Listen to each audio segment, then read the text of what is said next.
Good evening, everybody. Welcome to Friday Night Live. We are back for show number 9, week number 9. I can't believe it's pushing along, and we've got a stellar lineup for you tonight. Some really good guests. My guests are some of the some really good heavyweights from the Irish music scene. We have, of course, Smiley Bulger, and if you know Thin Lizzy, you know Smiley, you know all about Smiley and the lifetime uh, of dedication that he has put into the Irish music scene, not just supporting Thin Lizzy, but supporting Irish music in general. Followed by Jim McHugh from Monaghan, who I just love his music. You're going to hear some of that tonight, really cool. And I also have Philip Scott from Kildare, a good friend of ours, and from my home county as well. Looking forward to that. And then we have Travis Shallow, and Travis is in the United States, and he's been doing some really good live music online over the past year. So you're going to hear some of that, and he's got a really cool setup as well in his home studio as well. And then tonight we are having the very first poetry corner, which is kind of cool. Which has been organised and put together by my good friend Catrice Greer, who has organised poets for me from all across the world over the next couple of weeks. So we're going to close out the show every week with a spoken word artist or poet or whatever you want to describe them as, or they describe themselves. It's really cool, and it's something new for the show as well. So my first guest tonight, I'm a little bit, there's a little bit of trepidation here because I've been texting him away there, and then I know that he's in the studio at the minute, so I'm hoping he's getting my text, and I hope he remembers that he's coming on tonight. But let's just put our hands together and communally pray that he makes it tonight. It is, of course, the one and only Ronan O'Snuddick from Keela. So let's kick off the show with some tunes, and I want to play this tune actually, which is something that Ronan recorded with Miles O'Reilly in their house together, which is really cool. And I found online. I hope I get this right. I'm not a great Irish speaker, but it's called Ton Tá Lum. Lucky is me, and I love this. And this was kind of something they did live at home, which is really cool. So have a listen to this, and we'll pray that Ronan hears us. I really hope he makes it tonight. This is a really cool song. Watch the video. It's really cool. Welcome to Friday Night Live, everybody. Here we go.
Bana sangala smoken, Gobrang mohon, Naneston, Governor,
Angle of smoke, Governor Mohon, Doniston, Doniston,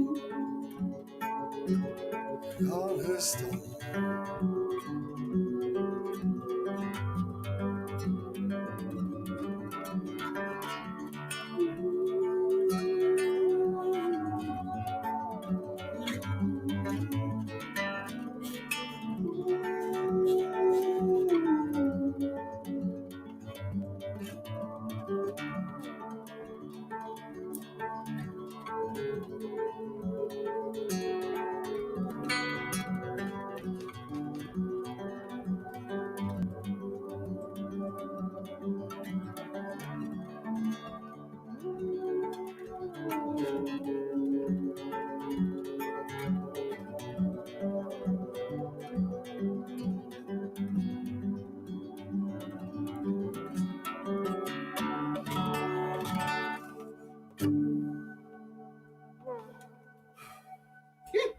Wow. What a beautiful, beautiful piece of music. What a beautiful piece of music. I just love that song. Uh, Lucky is me. What a great song. So what's happening tonight, lads? Just to give you a quick insight into things. Ronan is in the studio. I do know that, and he is. I don't know where he's actually. He hasn't forgotten. I hope, but he is definitely. He needed a reminder. So I'm gonna move on just in case, because he's probably in there wrapping around cables and stuff like that, and he'll get out eventually. If I know him anyway, he will. So what I'm going to do is I'm going to push on just to keep the show flowing, because I do have a very, very special guest on tonight anyway that I want to talk to, and I know he's here, so I'm going straight to him, and we'll wait and see what happens with Ronan, because there's no panic. He'll get there eventually. I know he's busy at the minute. I want to play this piece first. I hope he doesn't mind. This is a good one now for you, Smiley, if you're watching. I love this piece of film from way back from the Vibe for Philo. From this is way back. We're talking. Well, we see what year are we talking here now. We're going back in time. This is when the Vibe was actually getting going. Have a listen to this anyway. This is the wonderful Smiley Bulger talking about the Vibe in the early days. Here we go. It sort of was like the first year, 25 people met in a pub in London called the Northumberland Arms in Good Street, and it was just sort of like, you know, a drinky poo session. And I think we went and did a sort of a bit of recording on that Ode to a Black Man that we were working on at the time. And then the next year we were all back in Dublin. I had moved back to Dublin, and I just sort of took the room, which is about the size of this room we're here now, upstairs in McGonagall's. And I rang up loads of people like Jim Fitzpatrick and Gus Curtis and Brian Downey, and we all came down, and we had acoustic music, poetry reading, and a few videos, and sort of a social get together. And then the next year it was Sides, and it was sort of like, you know, that was about 50 people in McGonagall's. Sides, it was like 100, 120, 150 people. Then the New Win, it was 300 or 400 people, and then it just kept on sort of growing. And we weren't even sure what we were doing. So, but you know, more and more you met people who felt the same way. And then the nice thing about it was it came around every year. You know what I mean? It wasn't sort of, you know, something that you had to. I like projects that have a beginning, a middle, and an end. You know what I mean? You know, like in a couple of days' time, this one will be over, and you can hang up your boots for another year. You know what I mean? To a certain degree. But Just, do you feel anyway different on the actual anniversary of his death? then from the rest of the year, Yeah. yeah, I think like the anniversary of his death is a very bittersweet, you know, situation because, like, you know, like I'm sure there'll be lots of people on stage tonight who were all going to make reference to what they were doing on the night of the 4th of January 1986. Wow. I love that piece of film, I have to say. I absolutely love it. And of course, we have with us the one and the only legendary man that is Mr. Smiley Bulger. And thank you, Smiley, that you are actually here because we did a good little camera test earlier on. And I wanted to make sure that everybody was well tested and happy about getting in. And thanks very much to Bernadette, by the way, who organised the link up and everything. So let's get talking. Let's get talking Friday Night Live. Here we go. Hello, Smiley. Good evening. It is great to see you, my friend. Great to see you. That's a good setup you have there, you know. Thank you, Smiley. I do my best. I put a few bob into it, and I said, you know, if we're going to do this, we might as well do it right. That's true. You know yourself. What I loved about that interview is that you said you like to do projects that have a beginning, a middle, and an end. Yeah. I think that sums you up very, very well. Would you agree? Yeah, everything you've done, everything you've been in, everything you've been involved in, Dave. You know, I mean, yeah, the hour of the moment, as the man said, right? yeah, absolutely. You know, not a day or not a month goes by, but you know, somebody rings you up and says, "Oh, how did you hear that such and such has passed away?" And you know, Frank's gone, Frank Murray's gone. You know. There's still, you know, like people that were very close to Philip, you know what I mean? Yeah. Way back, you know, from the time he was living in Crumlin, you know. Yeah. When you go back, Smiley, when you go back to that era, right, and if we want to go right back for the crack, and we talk about Moran's Hotel, and yourself and Philo recorded a single together, The Mountains of Mourne. Do you remember that one? Yeah. That was I listened to it during the week. I tell you one thing, you're some man for one man. It was a great track, and you have a discography, Smiley. You know, you have got the single with Philo, yourself and him singing The Mountains of Mourne in that. Tell us a bit about that competition. How did that happen? That competition that you ran. And that was in McGonagall's, right? Yeah. That was held, and I think that the brains behind that one, whose idea was Billy McGrath. Okay. He's done a lot of independent work for RTE over the years. He worked for it. Actually, he produced Dave Fanning, didn't he? That's right. Yeah, or was that no? That was Ian. That was Ian Wilson produced. Or Ian Wilson. Yes. But anyway, that was a, you know, who was I talking about? I was talking about Billy McGrath. He was into alternative comedy big time. Yeah. So I came up with the idea that when the real contest was being held, you know, when Johnny Logan, was Shay Healy song, wasn't it? Yes. Right. When Ireland was hosting the Eurovision Song Contest that year, the next year, right? And it was Billy came up with the idea that we do an alternative song contest, right? Okay. And it was something like a stupid night, like a Tuesday, right? And it was in McGonagall's, and the place was stuffed, you know, because even guys that were. It was the Tuesday before it, and there was bands from other countries in here rehearsing already, and a couple of them came down, right, and jumped up and did something. You mean? And the whole idea was that the worst song would win, right? I love it. Alternative, Smiley, as always. So without a doubt, right, that was the worst song. It was unanimous right? Everybody thought that was the worst of the night, right? And it was me and the Atrics, right? Who Okay. were, probably way before their time, but they were sort of grunge rock, you know, Yeah. or grunge rock, and they were like, you mean, you can hear it on the live recording, right? Yeah. It's horrendous, isn't it?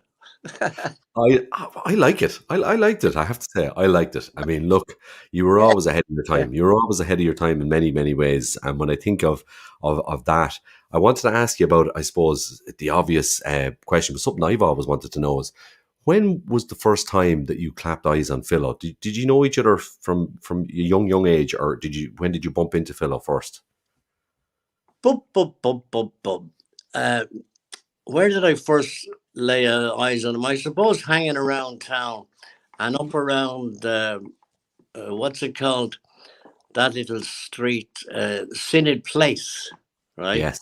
It's off Dorset Street. Yeah. It's where Quigley's all come from, right? Okay. The rake of Quigley's, right? Yeah. Frank Quigley. Yeah.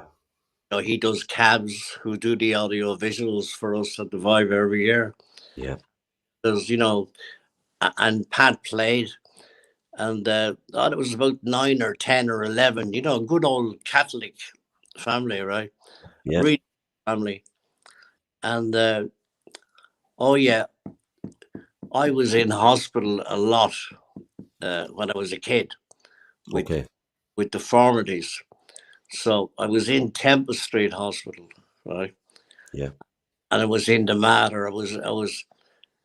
And they're all sort of within the area, right? So when you used to go out for little walks, get some fresh air and go for a walk with all these bandages on your head, that's when I probably first laid eyes on Philip, right? Okay. There wasn't many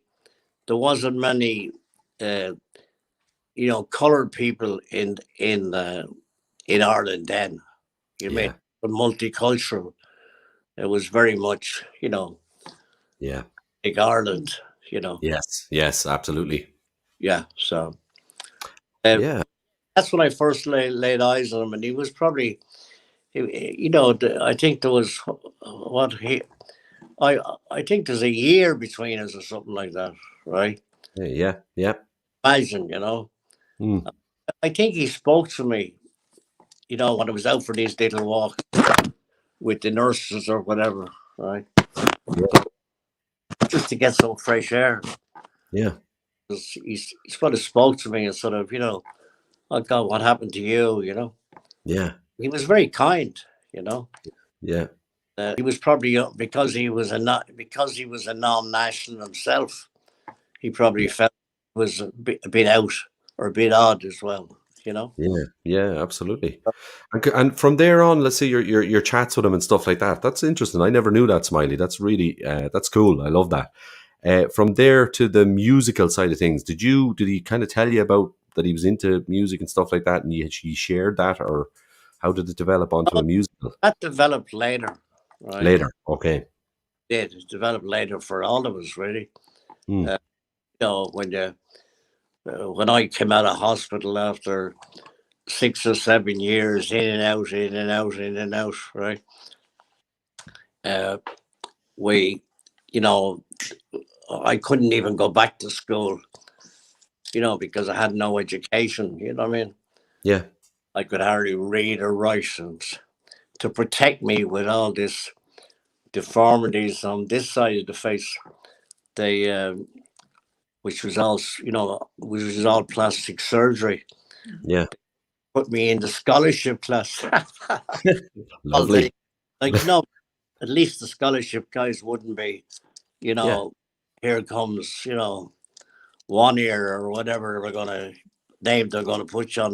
put on you. Yes. Because it was Gunny Carney, you know what I mean? Yeah, yeah. And they weren't.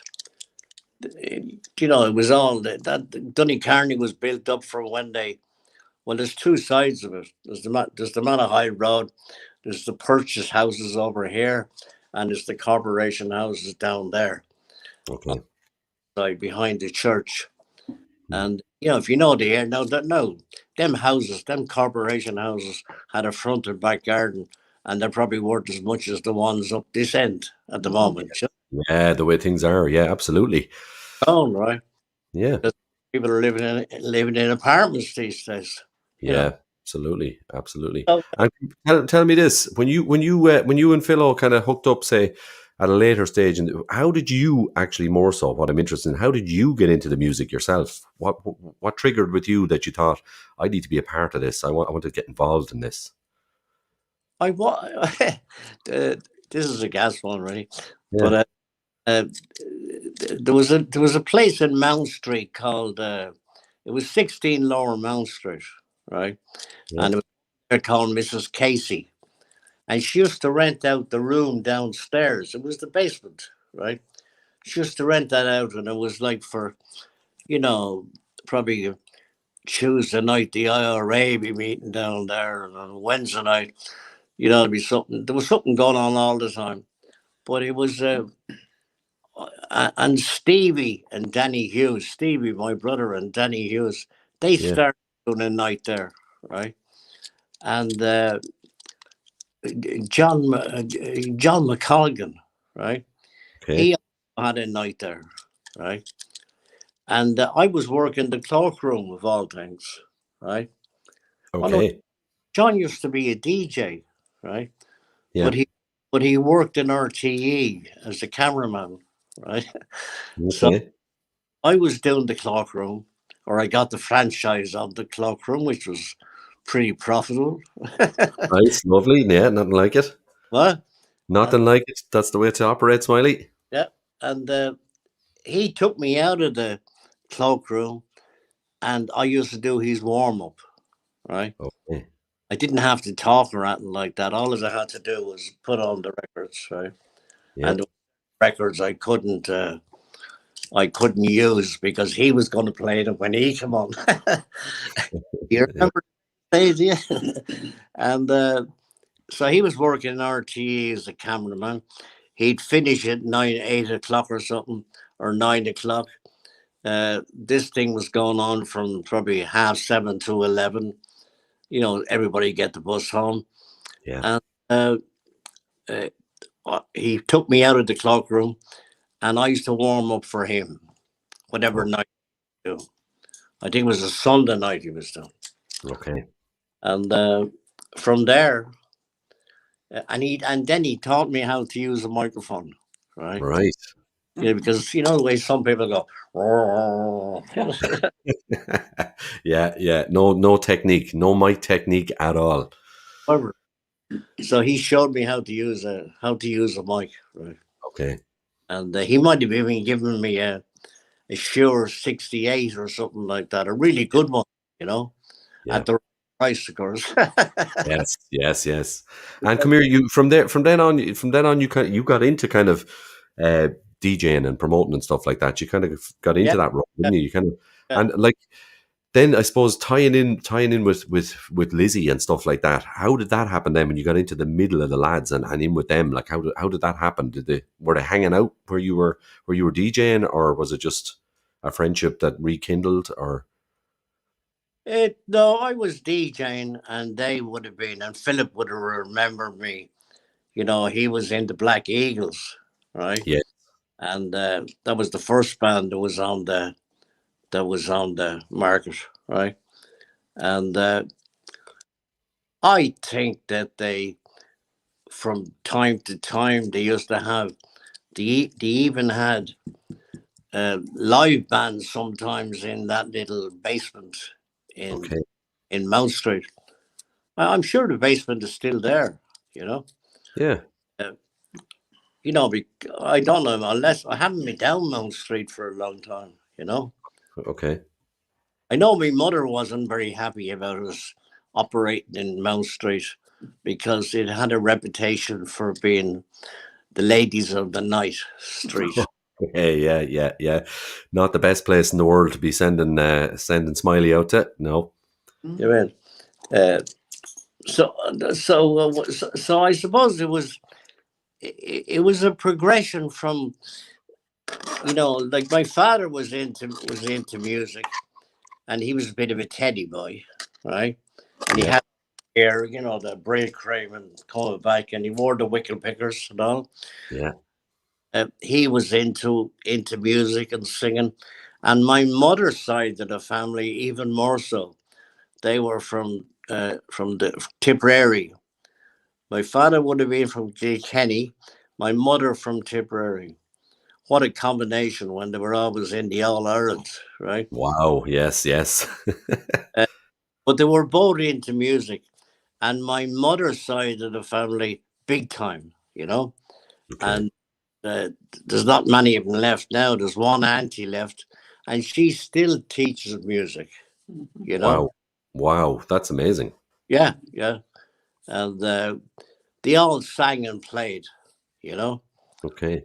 The piano and the violin and the banjo and all sorts of things. You mean? Would it be fair to say, Smiley, that you probably grew up around music? Then you were immersed in it from from childhood. Yeah. You knew what the story was with it. You knew what felt good, and Especially down in Tipperary, when you go down there for the summer holidays, or I went down there when I was recovering from one operation to the next one. You know what I mean? Just to get to Dublin, and there was a great music place down near the Creamery. You know where to go to the Creamery. Yeah. You remember them days? Going to the Creamery, Dave. Oh my God, Smiley, you're before my time on that one. And there was the Silver Sands is what it's called, Yes. pub, and at the foot of some mountains, went up, and there's another pub way up the top of the mountains. You couldn't get it, but you couldn't imagine it, but that's the way it was. And the big farm, Yeah. that where my mother came from, and there was music everywhere. You know what I mean? Yeah. And I can imagine that makes sense. I didn't know that, Smiley. I didn't know any of that about you. So I'm glad you spoke about that. It makes a lot of sense now as to how you would have been immersed in the music, because it had to be in the blood, in the family, and all of that stuff. And like, it leads me on to, like, when I think of, your journey with Philip and with Thin Lizzy is only a part of the journey. It's only a part of it. Like, but of course, the vibe for Philo. I mean, to me, and everybody who's watching tonight, we all share the same sentiment that only for you, not just Philip's memory and not just all of that that's important, but it's bigger than that. Even what you've organised, the promotion, the idea behind it. It's become almost like it's a gig of the year. It's in the diary for a lot of people, and of course, to get to play that gig is honorary in any way, shape, or form. I was lucky enough to play it in 2010 with you, doing Running Back. And I'll never forget it. It was one of the highest points of my musical career to date. I loved it. I absolutely loved it, to honour that tradition and where all of you guys were coming from, because you were leading the way in rock and roll in Ireland. I think that would be fair to say. You were the first real rock and rollers leading the way. Would that be fair to say?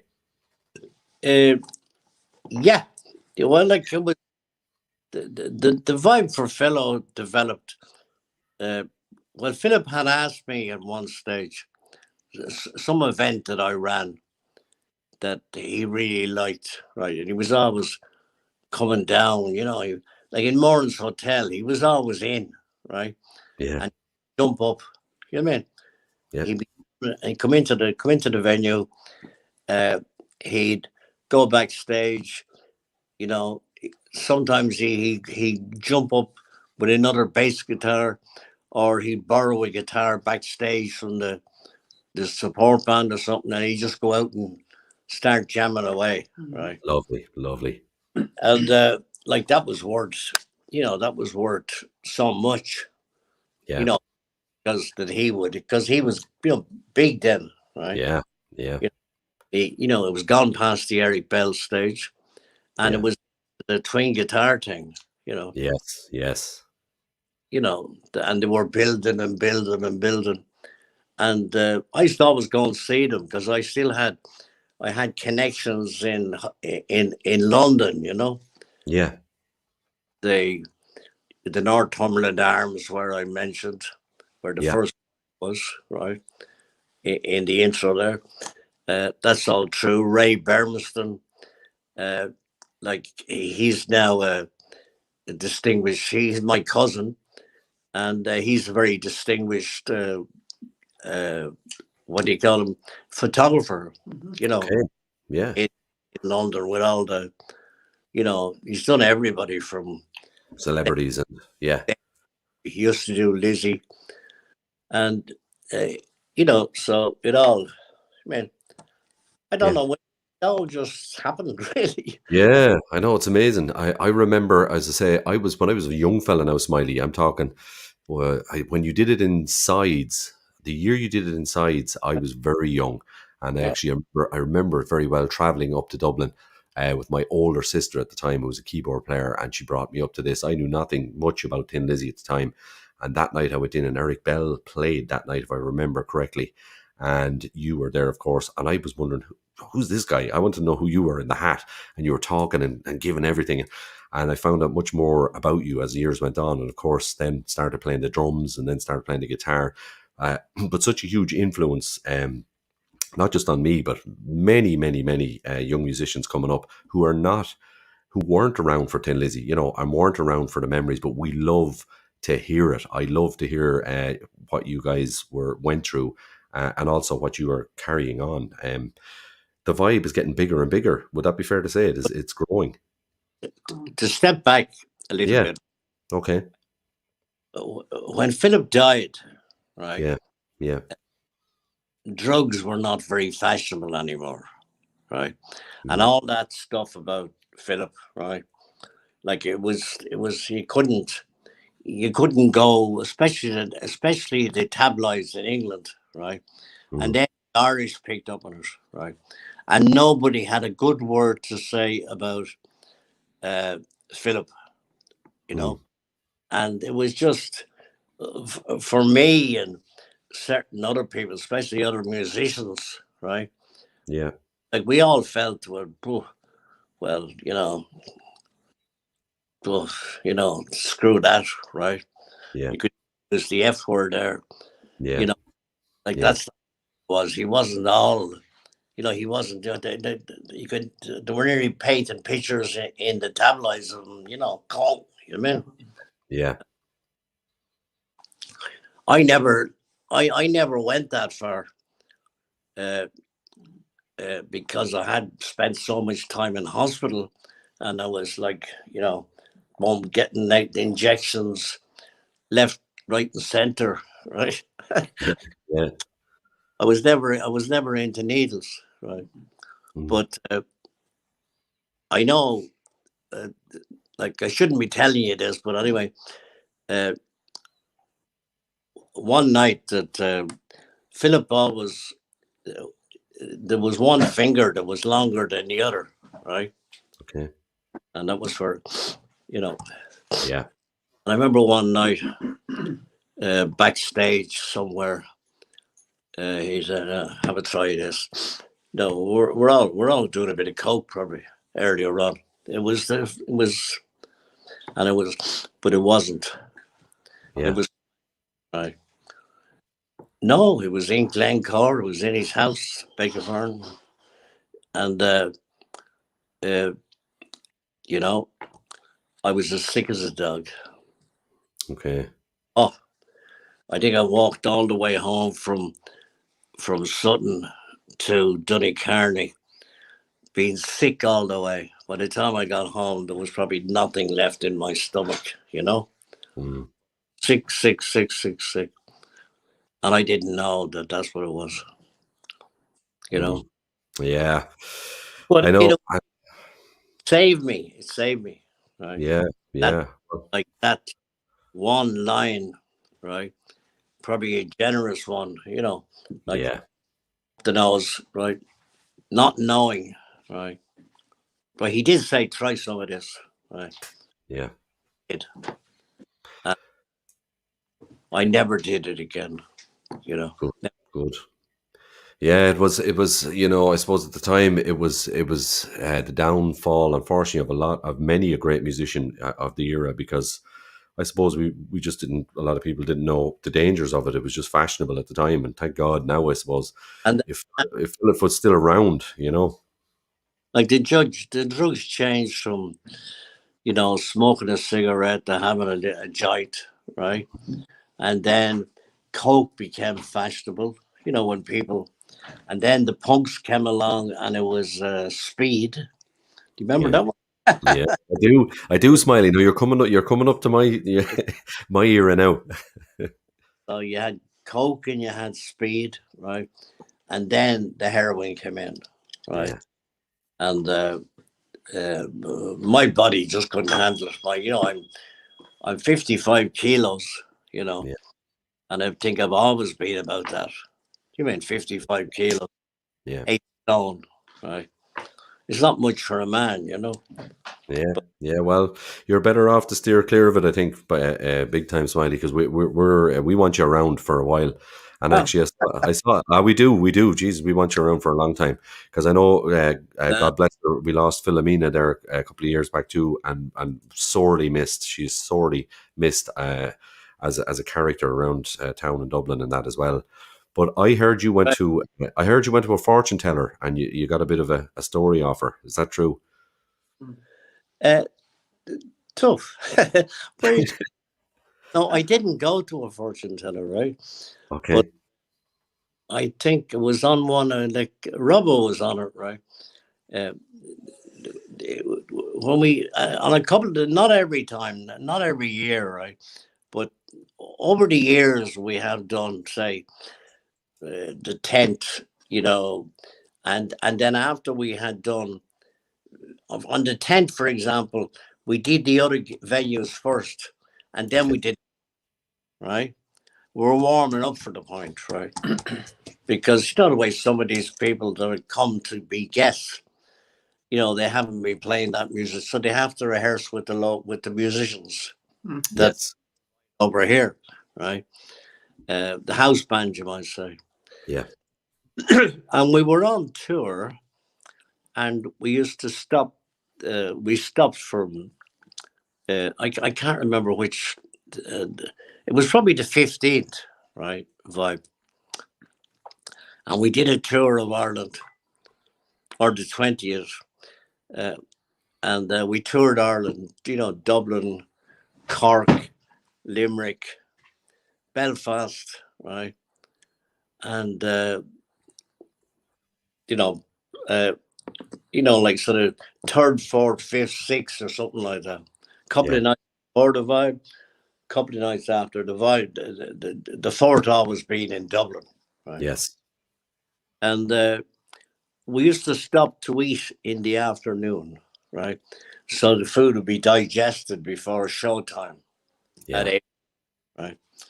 So say 3:30, 4 o'clock, we had stopped for daily meal, right? It'd already be booked, in advance. Yeah. And I couldn't tell you where it was now, but anyway, uh, this woman came in who was, the women that go around selling flowers, and, what I mean, touching you up for a few bob, like, Yeah. the ones, right? I do. I do. Quit to bars and things like that, and, Yeah. saying, for charity or for all Yeah. the, I think they're probably travelers. I think this one story was that the kids were starving, right? You know what I mean? Yeah. You know, you give her a few bob, right? But She told you. she, no, she was doing the rounds of the tables, and she said to somebody, "Who's that gentleman over there?" Which was me, right? Okay. And so that's the main man, right? He organizes all this. So she came over to me, and she claimed that she was a fortune teller. And she delivered a bit of news, didn't she, about your ending? Like she gave you a bit of a land there with the old 73rd year. She did, yeah. Yeah, but you're still here, and that's the main Oh, thing. she did it like your palm reader. Yeah. lines there, right?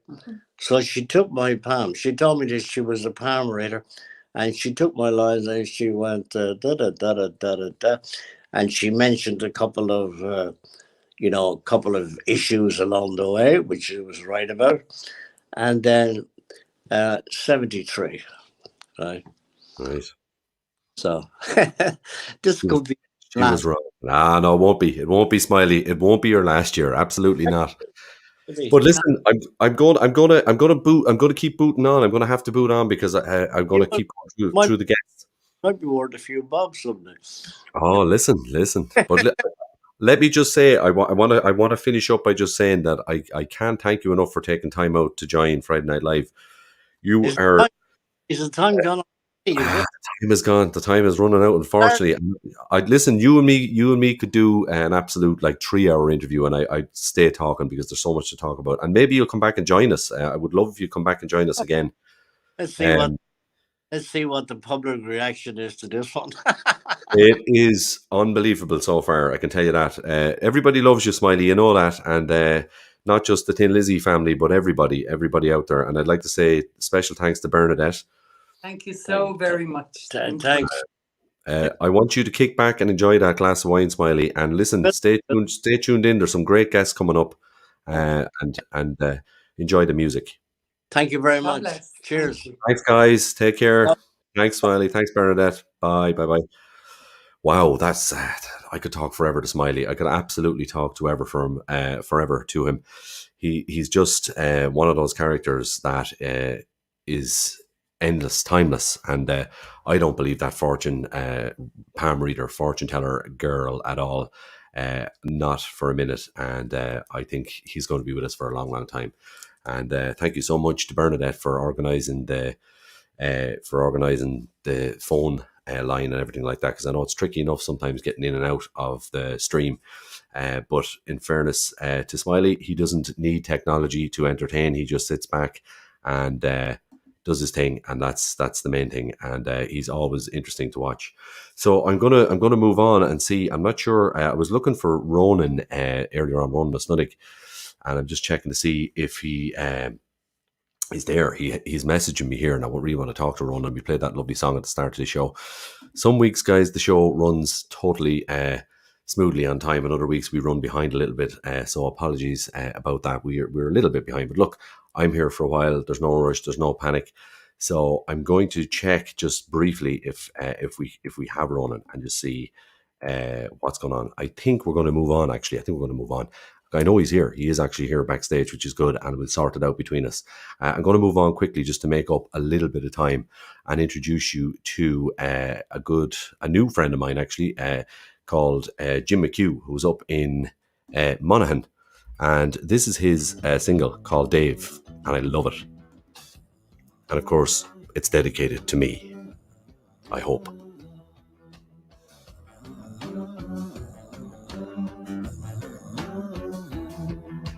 Shaking on my life, shaking on you, shaking on the waiting line.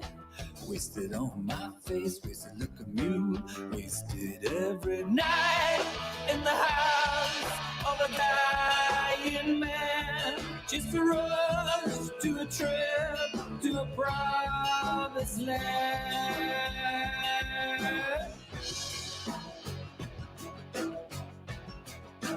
David,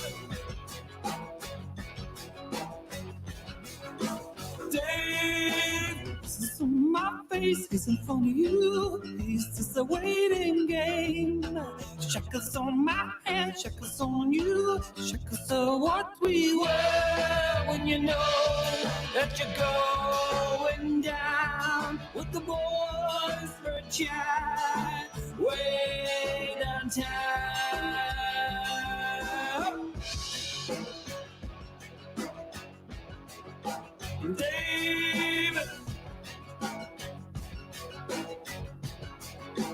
David, raise them high, raise them low, raise them glasses, there's a Dave show. Raise them high, raise them low, raise them glasses, there's a Dave show.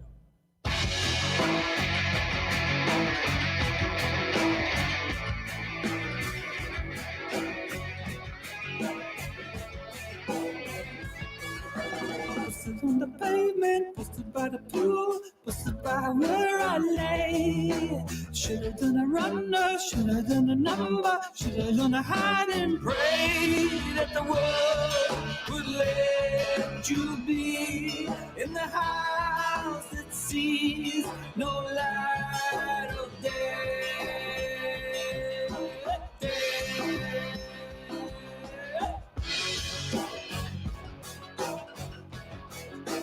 Dave, Dave, your mama, she's been you stay. Your mama, she's been you stay. Your mama, she's been you stay. Your mama, she's been you stay.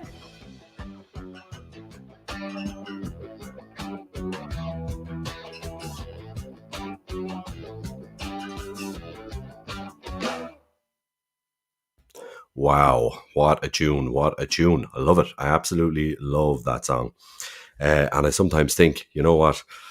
I think that song was written about me. I don't know, because it reminds me of everything and anything that I like to do in my life, or used to like to do in my life one time. And I got to say, it is one hell of a tune. So without further ado, let us have a quick, good conversation with Mr. Jim McHugh. Hello, Jim.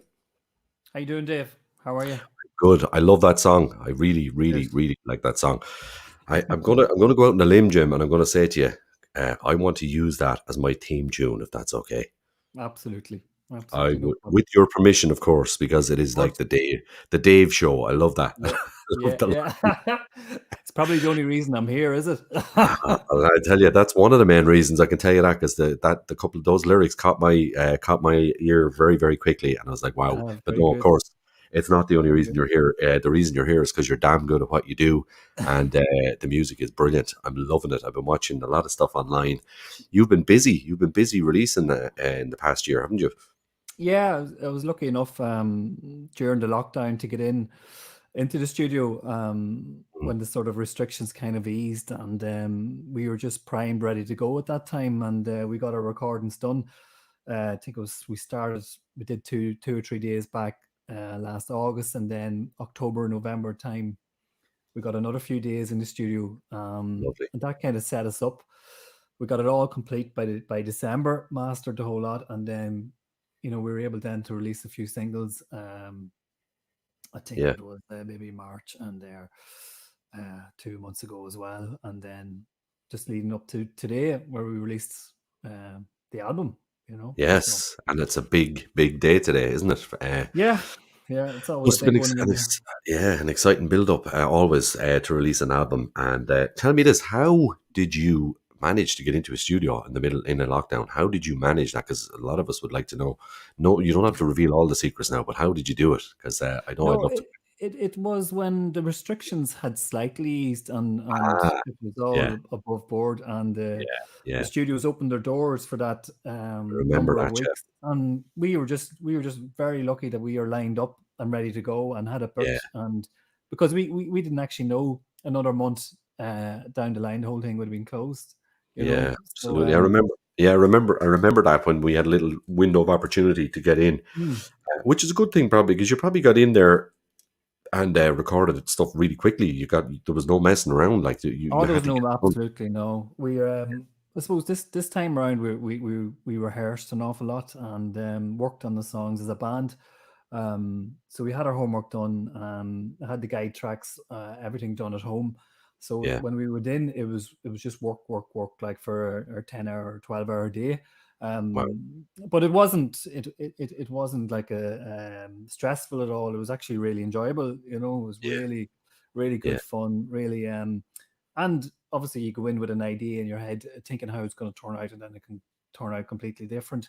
yeah, So we're able to actually, be creative and yeah, stick to what we were trying to do as well. So yeah. Do you know one of the most things that I find the most aloof in music, and all the time I've been doing it anyway, is how a guide track turns into something completely different. No matter what yeah, way you visualize it, it doesn't matter. yeah, A guide track is a guide track, and you might have all these Yeah. sounds going around your head. It Oh, never, yeah. it often is a wonderful surprise. Thank God. Yeah. But Even you're like I suppose that the track Dave, you know, where you have the ooh and the ah in it, like that yeah, just come up by the producer. He had some memory of some Dr. John song, and he just said, "Let's try this," and you know. But I think it really adds to the uniqueness of the absolutely. song. You know? Yeah. Who is your producer on the album? Is a guy called Alex Borwick. He Okay. just produced some great albums there lately. Neve Regan, Excellent. you know, over Galway, and he's from New Zealand, and he came to Yeah. Ireland to learn banjo. Wow. And And then never left. never left, and that was maybe 5-6 years ago. Yeah, so. So he's above around Monaghan in the same area. You're No, in the he's same area, or? actually he's based in Dublin, Right? but he travelled up to we recorded outside Dundalk in Jenkinstown, Lovely. and in Dundalk town itself. So we got 2 studios up around there, so it was great. Yeah. Lovely, excellent. Are you probably like most of us itching to get gigging and get back into it because you've got this album under your belt now and you need to get out and play it and tour it? Absolutely, yeah. We got a Yeah, little taster. We got a little taster there 2 weeks ago. There's a local theatre here, and they put on like a pre-recorded, session. So we were able to Brilliant. get in as a band, record 4 or 5 songs, and videoed, and that'll go out now next month. So Brilliant. and they've been brilliant, in fairness to them. They got sponsorship from the Monaghan County Council, and they've taken a lot of local acts, to help Excellent. them through this time, and they pay you for it, so it's Yeah, even better. But even better. Yeah, fair play to them. So that's yeah, and that gave because- us a taster. So we hadn't played together maybe in 6 months, and Yeah. to hear the guitars rocking and the drums rocking, and we're just all vibing off each other. It was There's nothing like it, is it? It's like there's Yeah, no. yeah. I don't care what anybody says. Like I changed over the format of this show because I wasn't getting interaction enough with people. I just was driving me nuts sitting here playing live, and I like playing live or whatever, but it's not really live because Yeah. you're live in a sense, but all you can see is comments, and it's no disrespect to all my brilliant people that were viewing it and watching and listening. And I have a great group of people, but it just got to the point where I needed to see people and have a chat and see what was going on out there. And like getting on stage, the smell of the carpet, the smell of the curtains, the venue you're in, and turn around and there he is, the drummer. He's actually behind you playing. Oh, it's There's unbelievable. there's nothing like It's it. unbelievable. It was just, but afterwards, like we're all on such a high, then we had to jump in the car and go home because there was nothing there was no pub open, there was nothing. Yeah. That was a weird feeling about it. It was just Yeah. you know, go home. I'll tell you, Jim, it's the same. What's really weird, it's the same. It's like when I finish this show, and now, thank God, it is more interactive and I enjoy it a lot more. But when you finish it and you switch down and you turn off the screens and everything, it's kind of like, Jesus, okay, what will I do now? Isn't it the strangest thing? Like the after gig thing is what we miss. I love that about live.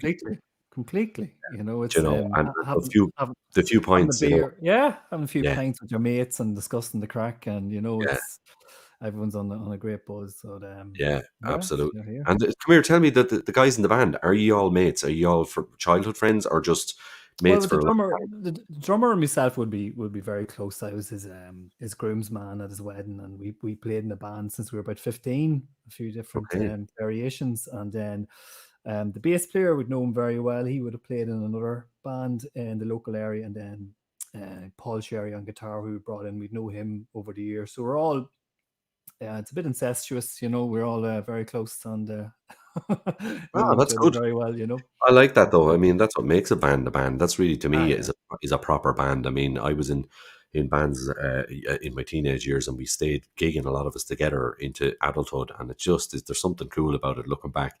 Seeing the fresh, you still see the fresh faced teenager the guys around you, even though they're all grown up, but it's lovely. Like, well, I don't think any of us have grown up properly, but isn't that the best bit though? Isn't that the best bit? Is not growing up? It's timeless, Yeah. How is life at home now? What part of Monaghan are you in, Jim? Castleblaney. Castleblaney, love it. Love it. Yeah. What's life like there at the minute? Is it picking up a little bit? There's a few things picking up here and there. As I said, the art centre here, Intis, have been great in supporting us with a few initiatives. Other than that, it's been really quiet. You know, other than having the album to release and the singles and the PR or whatever with that. Yeah. But Yeah. that's kind of kept us sane and enjoying it. But Yeah. you know, other than that, there's not much else happening really, to be honest. Where with you. can we find the album and the singles and all? Where's the best place for people to go, Jim? You can go to my website, jimmcqmusic.com, and there you'll find you know, the stream links. Brilliant. And you can also purchase it on vinyl or CD. I'm also on Lovely. all of the major streaming platforms as Spotify, Apple Music, all under Jim McHugh Good man. Music. So Jim it's McHugh Music. all- You're well organized, because I've been watching everything you've been doing, and you're very, very well in key and in tune with the internet, which is so important. We Thanks. have to be. Yeah, well, I you know. try to keep up. Not too much, like, but I know. Yeah, you don't want to be spending too much time on it. Like, I got never this. write another song. Listen, you'd never write anything. Yeah, you wouldn't. And there's a lot to be said for that bit of free time where you just turn everything Yeah. off and write. I hope you're not. Well, I'm not sure if you're going to play Dave acoustic for us, but what do you have in mind for an acoustic song for us? I was thinking of playing the I have the vinyl here, you know, but Oh, give us a look. Oops, there's a break. Give us a look at the album. We'd love to see it. Absolutely. Wow. Oh, you see that? That's Nice. actually a local artist here did that. Yeah, Evan Farn. So really gonna nice. they're going to play the second track from the album. Yeah. I haven't released this yet as a single, but it's just I thought it could be nice. It's kind of more of the acoustic sound. It's more of a full band sound. Most of the songs, and I thought Yeah. this one here would probably work best on the acoustic. You know. Brilliant. And come here, tell us this before you go any further. What's the name of the album? Pretending to Wake Up. Pretending to Wake Up. I love the title. I love that. It's actually I'll tell you something that's very relevant to where we are right now. I don't know whether you Absolutely. realize that Yeah. or not, but it is the Yeah. title is really relevant. Definitely. But I love the punchiness of what you deliver. I love the direct sound. It's not just about singing, it's about the actual production of the music. Some of your music kind of reminds me a little bit of like the Pixies and stuff like that. And I Yeah. know you mentioned in some of your bios and stuff like that about the Dead Kennedys and stuff like that, where the bass guitar is the feature, comes out, and everything is built around that. I love that. I think that's what we need more of. So kudos to you for the production and for the ideas. Your musical ideas are great, and the guys in the band, by the way. I'd like to pay a tribute to them. So in your own time, what are we going to hear? Track 2 is called? Track 2 is called Shut Your Mouth. Oh, I love it. Straight to the point.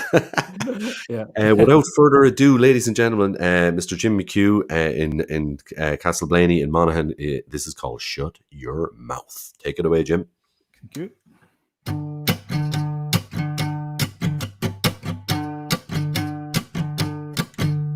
Sorry, you tried to pray that the spot you scratch will someday go away. When you're out of luck and you're out of love, shut your mouth and sing like you're Marvin Gaye. Woo-hoo-hoo-hoo. Shut your mouth and dance. You can dance your way. Na na na na na na na na na. Fed up eating marmalade and toast with cold beans. Your face a bloody mess when you're out of luck and you're out of love. Shut your mouth and sing like you're Marvin Gaye. Woo-hoo-hoo-hoo. Shut your mouth and dance. You can dance your way. Na na na na na na na na na.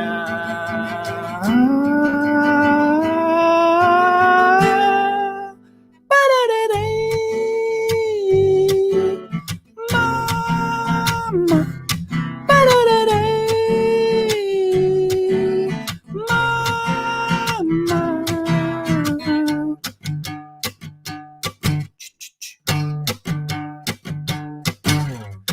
Charlie. You're a feather brain. You're my coochie coo, my coochie coo. The Taliban will pay the fine when you're out of luck and you're out of love. Shut your mouth and sing like you're Marvin Gaye. Woo-hoo-hoo-hoo. Shut your mouth and dance. You can dance your way. Woo-hoo-hoo-hoo. Shut your mouth and sing like you're Marvin Gaye. Woo-hoo-hoo-hoo. Shut your mouth and dance. You can dance your way. Woo-hoo-hoo-hoo. Mama. Woo-hoo-hoo-hoo.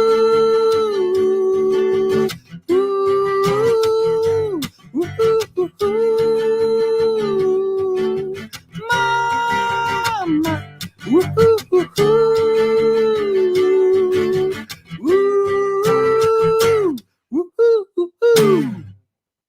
Wow, I love it, man. That's just like pop at its best, in my opinion.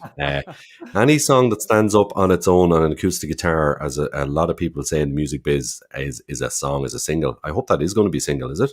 Hopefully. It should be. It should be, Jim. It's very, very catchy in a good way. And you know what? There is a lot more people out there need to say, shut your mouth. It's not a bad thing. And, you know, Marvin Gaye. I mean, Marvin Gaye, what can I say? What a reference. Yeah, it's love it. kind of really, it's just about, you know, stop worrying about your first world problems and Yeah. problems that you think are problems or not, and just get on and enjoy life. Just, yeah. It's a lot easier said than done, obviously. Like, but I know, but yeah. there are a lot of people during these lockdowns and during this time horrible time we're going through, but that Yeah. are probably a little overstressed about things that are not Exactly. they're not that important. Do you know what I mean? I know Absolutely. myself. I'm at home here, as I said in the early days when I was doing the lives. I've become a lumberjack. I've become Yeah. a Yeah. plumber. I've become a Right. very bad plumber, by the way. A very bad all sorts of things inside and outside the house. But it's great Yeah. crack. I love it. Oh, it's I great. absolutely love it. Great. It could be worse. And I've got the kids Absolutely. and herself, and we're all together and healthy. So, That's it. No, that's Jim, it. That's you're all. you're a ray of absolute sunshine, and I mean that. You've a good, Thanks. really, really Thanks. positive buzz about your music and about yourself. There, it was great to meet Cheers, you man. face to face. Yeah, you too. Yeah, and hopefully And I we'll meet hope up someday soon for a proper chat and a it'd pint be or a lovely. gig or something. You know. It'd be great. It would be great. Yeah. Yeah, we're kind of putting a few plans in motion at the minute. Where we might bring Friday Night Live on the road, like when this is all better. Amazing. We might Amazing. travel around to a couple of gigs and Right. bring the old recording gear with us and do an interview and stuff like that. We'll see. That's kind of what's in the pipeline at the minute, but we'll see. For now, though, Jim McHugh in Monaghan, thank you so much. Everybody, check it out. Jim McHugh Music. It is brilliant. Everything you're doing is brilliant. Jim, kick back there and have a can of Will do. something. All Enjoy right. yourself. Thank you so much. Thanks, Thank you Dave. so much. Thank Take you. care, buddy. Bye-bye. Mind Take- yourself. Jim McHugh from Monaghan. I love everything he's doing online at the minute. I absolutely love everything he's doing. You've got to check it out. Jim McHugh Music. It is punchy, poppy, and just everything that you want. I'm going to keep moving. I'm going to move really fast because we do have Ronan in the room now, and we had a little bit of a situation earlier on. I know what happens sometimes, and I know he's busy. He was in the studio as well. So I'm going to move over to Ronan and have a quick chat with him, and then we're going to go to, of course, Mr. Philip Scott in Kildare. So I'm just going to bounce straight over and get straight into this. Ronan O'Snuddick, how are you, my friend? Can you hear me? We've got no audio there. I can't hear you. We'll just have a quick check of your audio there. All right. Good man. We have you. We have you, Ronan. Yes, we have you. Oh, no problem. Listen, I know that you're really busy, and I'm conscious of that. And you told me that you're in the studio and you're flat to the mat doing stuff. So Yeah. I appreciate you coming on tonight. I really do. And I played your song earlier on. Lucky is it Lucky Me? Lucky Am I? Sorry, Jesus, I'm trying. I love it, Ronan. What a Good. tune! Oh my Yeah, God, it's quite Jesus sweet. Christ. The fact that you sat down there with Miles and the two of you just did that, I mean, I can't get over the spontaneity of it. I can't get over the organicness of it. You just did it, and you just played it in Miles' house. It's beautiful. It's really beautiful. So Kudos, my friend. Amazing. Good Tell me this: you're recording. You're recording at the minute, are you? Right now, yeah, we've been at it for the last 5 days. We had a session about a month ago where we had about 4 or 5 days again, and then we've taken the tracks. We're up in Kildare in a little house, and we've been kind of going through a song a day. It's kind of hugely exciting. It's a great time. It's a great thing to be at, to give your songs a chance to grow, you know? Yeah, absolutely. I'm delighted to hear that you're back doing something in studio. And of course, in my home county of Kildare, it couldn't be better. I was delighted to hear that when you told me you were going up there, because it's great. It's a great county, of course. But listen, where I'm from Newbridge. Say again? I'm from Newbridge originally. Newbridge. Yes. Are you anywhere near Newbridge? I don't know exactly where we are. Okay. I'm in between Maynooth and Clane. Right. You could be. Oh my! You're not in Bluebird Studios by any chance, are you? No, we're in a kind of a secret location. I hear you. Yeah, but it's beautiful looking. I'll turn the camera around and show you. All right. Do. I'd love to see it. Oh, wow. That is just idyllic, my friend. Wow. I think I know where you are. I'm not going to reveal it now, but I think I'm pretty sure I know where that is. And it is wonderful. It's very exciting to have, like I said, to have this, to be in the middle of it, live, sleep, eat, breathe the music until it's done. I'm delighted. So the two of us are kind of tunneling away. Brilliant. Fair play to you. Come here, tell me, is this a solo album? Is this Ronan O'Snuddy? Yeah, well, it's kind of a collaboration with Miles, you see. We were as surprised by how beautiful what we did was as well, you know. So, yeah, we chatted and says, come on, let's roll while we're rolling. Yeah, and I can tell. I got, and I don't get it that often, but when I played that track before I did it on the show tonight, Jesus, I sat back and was like, there's something there. I've seen you many times live, and of course, renowned for the bodhrán and percussion and all that stuff, and a fabulous percussionist. But you on the nylon string, so totally blew me away. I know you play guitar. I know you can play guitar, but what a wonderful sound! And that, of course, mixed with the Moog and Miles upstairs, it was so organic. Still to have a synthesizer with you, it just still sounded raw and proper. Like, you must be really enjoying the partnership. Hugely. I was just about to say, well, wait till you see. We've done about 5 songs now, so there's a few in the bag or in the catapult. Excellent. I can't wait to hear it. Listen, I won't keep you too long because I know you're busy. I'm so delighted you could get on. That's the main thing, and I know it's likewise.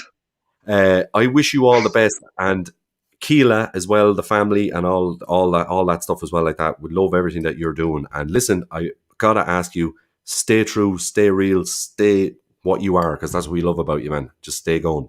I can't wait to hear new stuff. Cheers, buddy. Right.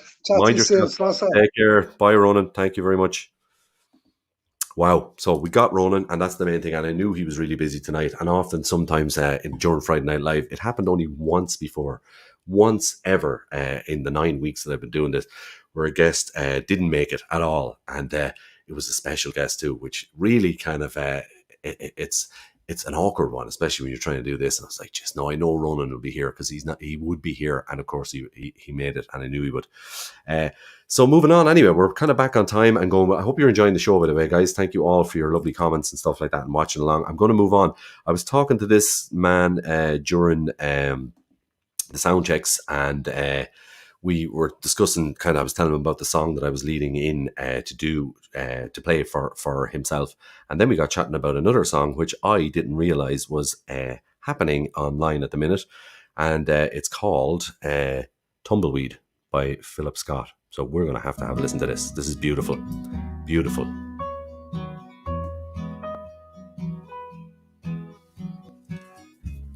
She wasn't one for love. Soon as it said she'd run, it into a wide open space where no one knew her name. Nowhere, girl, can you tell me what it is you've got to lose? Like a tumbleweed, you're always on the move. Nowhere, girl.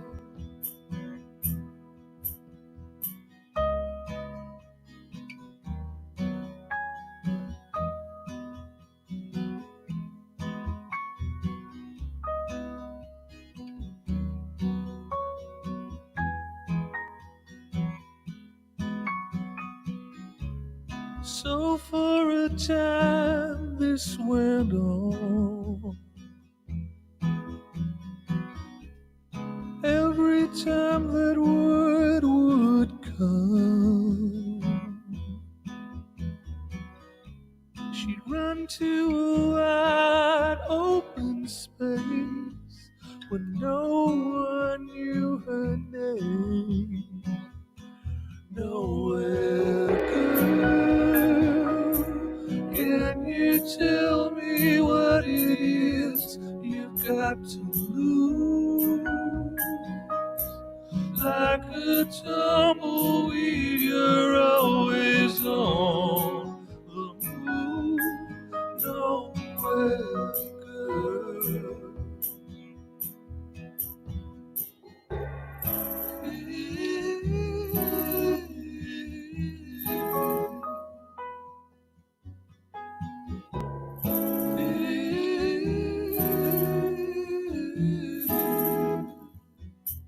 Nowhere, girl, can you tell me what it is you've got to lose? Like a tumbleweed, you're always on the move.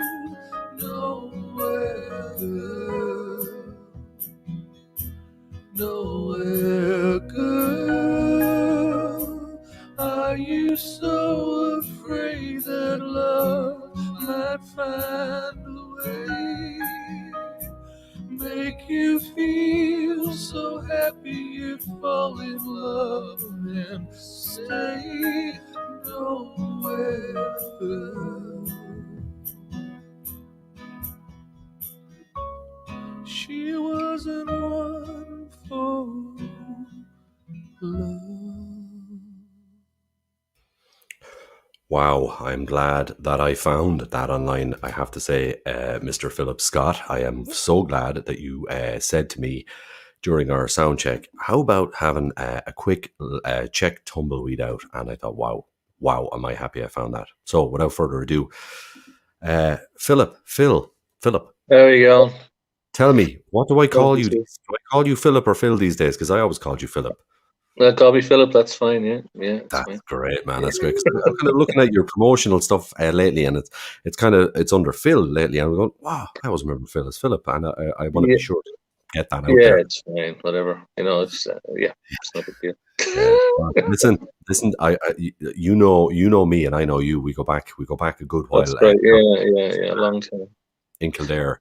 I've always had a huge appreciation for you as a musician and a vocalist, both on piano, guitar, and various different things. But that song, my friend, is unbelievable. I'm so glad you told me about that because I'm very proud of that tune. I think it's come out well. Beautiful. It took a while. It was around for a long time, and I had a lot of trouble with it. There was something very ordinary about it for a long time. Okay. And there was something very ordinary about it. And what happened was eventually I changed the melody, not a lot, but enough, and the tune just seemed to come to life.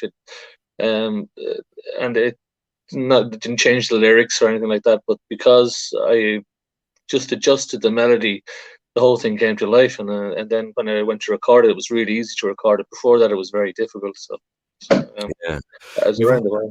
We've all had songs like that. I can totally relate to you. I can relate to you where something sits there and you don't know why it just doesn't click, but it's there. Was Yeah, that song exactly. was that song there for a long time before it got to It's probably around about. Surely it must be around about 3 or 4 years. Yeah, that tune. But yeah. I just what had happened was I was putting a little EP together called Rodeo, and I just decided to stick maybe have a look through things and find 5 tunes that I thought seemed connected, and as I went along, I had a go at that tune, and that tune fitted in well with the other tunes. It's lovely. The softness of the vocal is amazing. I know you were always able to do that anyway, but it's really, really soft. Your vocal's getting better in time, my friend. It's getting better, and that's saying something. Like, because most I of us, practice. most of us go downhill, in time and You stuff. got to But work. Yeah, it's practice. yeah, Yeah. you're right. Practice is everything, and you're big into that, aren't you? You're big into the voice and looking after it and practicing and getting it right. I mean, that's one of your Yeah. I drive most people up the walls by having to do things yeah. repeatedly. Yeah. Yeah, well, you know what? That's what makes it. That's why when you do something, it's good, and it always. I'm going back because let's take a little step back in time here, Yeah. right? Because I'm going back to when the good old days in Kildare town and Kildare were late 80s, pushing into 90s. Let's say Yeah. in around there. I hope I'm right. And there was a band that came out of that town. Like an absolute grand national champion called Back to Scratch. What a band. I mean, we were all young fellas and young ones jumping around the place trying to see what this music thing was all about. And I remember stumbling across you guys and I went, yeah, I think this is where it's at. If you're going to do it, it has to be done like this. And you were kind of, to me, I suppose, I hope you don't take this as an insult. This is a compliment, but you were like the granddaddy now of music in Kildare, because at the time you were the Seems to first. be, You were the godfather to a lot of us as young guys, and looking at you as songwriters and stuff. You must, like, at that point you took a pretty brave step coming out doing your own stuff, didn't you? I mean, there was nobody else. It was unheard of, really. Yeah. It was. It wasn't something that people did. Yeah. I did it because I wasn't very good at doing covers. That's why I did it. Yeah, fair point. Everybody was doing covers anyway. I mean, everybody was doing them. Yeah, everybody's doing covers. Yeah. I don't know why I possibly thought I could be any good at writing tunes, but we just started, and when you're young like that, you just don't doubt for a minute that your ideas aren't good. No matter how bad they are, you really think they're all great. Yeah. You know what though? Isn't that the best part of it? Like, I know myself in the Zimmermans at the time, and we were knocking around the area and stuff. Right. Sure, we were like, nothing could be bad. What was the saying we used to have? What could possibly go wrong? Of course, exactly. Things went wrong. Yeah. Confidence.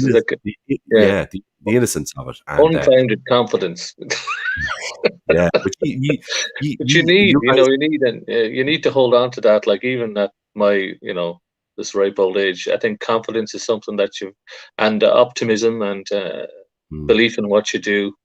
I would have had very, very little confidence or belief, like I suppose maybe not belief, but that would have been a big problem for me. Would have been self-confidence and confidence in the songs and Back to Scratch. That would have been a difficulty for me, because it took me a long time, even after that, to become genuinely confident.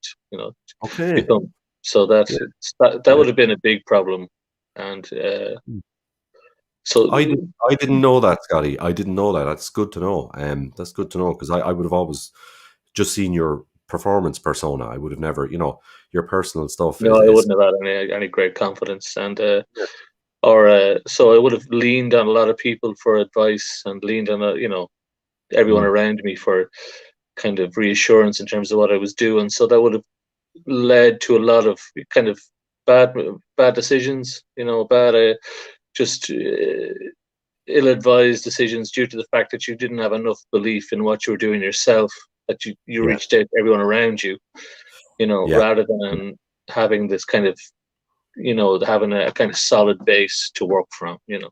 Yeah, well, it is true. It's like the old Rod Stewart song. Like, I wish I knew what I knew then, or whatever it's called. But yeah. But I obviously must be pretty stubborn, because I kind of kept at it, and I'd say after training as a tenor, after doing that, then I felt I was a proper singer. Then that I knew what I needed to do in terms of singing, what was right and what was wrong, and what was good and what was bad. I knew for a fact Yeah, what it this was, and that gave me a lot of confidence. technically correct. What I'm doing is it didn't surprise me at all when I saw you sort of announcing yourself as the Kildare tenor or a tenor. It did, for some Yeah. reason, most people I would go, Jesus, what is he doing that for? But when you did it, I was like, I kind of understand why he's doing that, because I knew that you're quite into getting things right and doing things properly, and thought, yeah, I can see why he's doing this.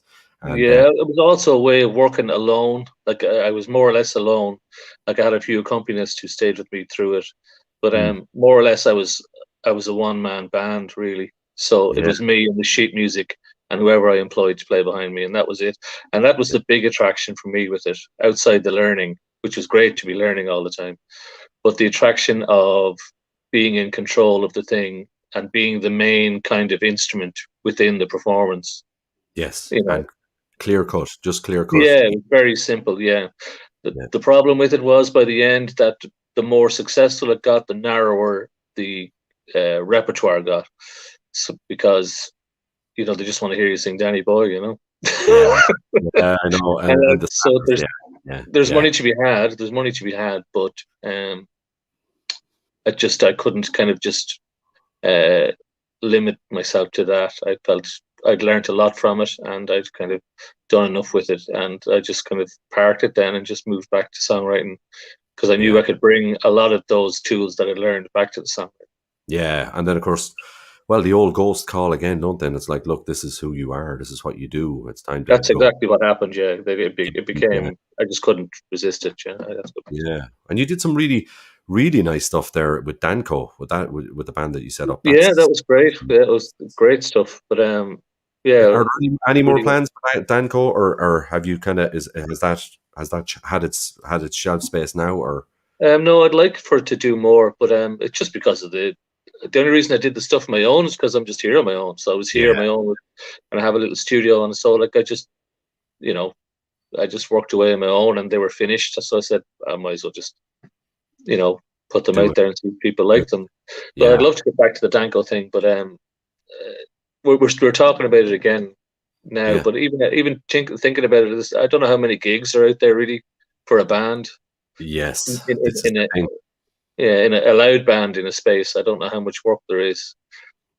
I don't. Yeah, I think you're right. I don't think there's going to be a lot of work for loud bands or energetic bands for another year. Think so. Really don't. And what do you think of the whole movement at the minute online, where I support? It's a kind of a nice support live music, and we're all putting little rings around our heads on our profile.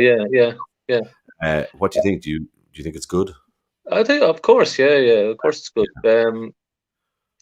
But to be realistic, I don't think there's going to be that much.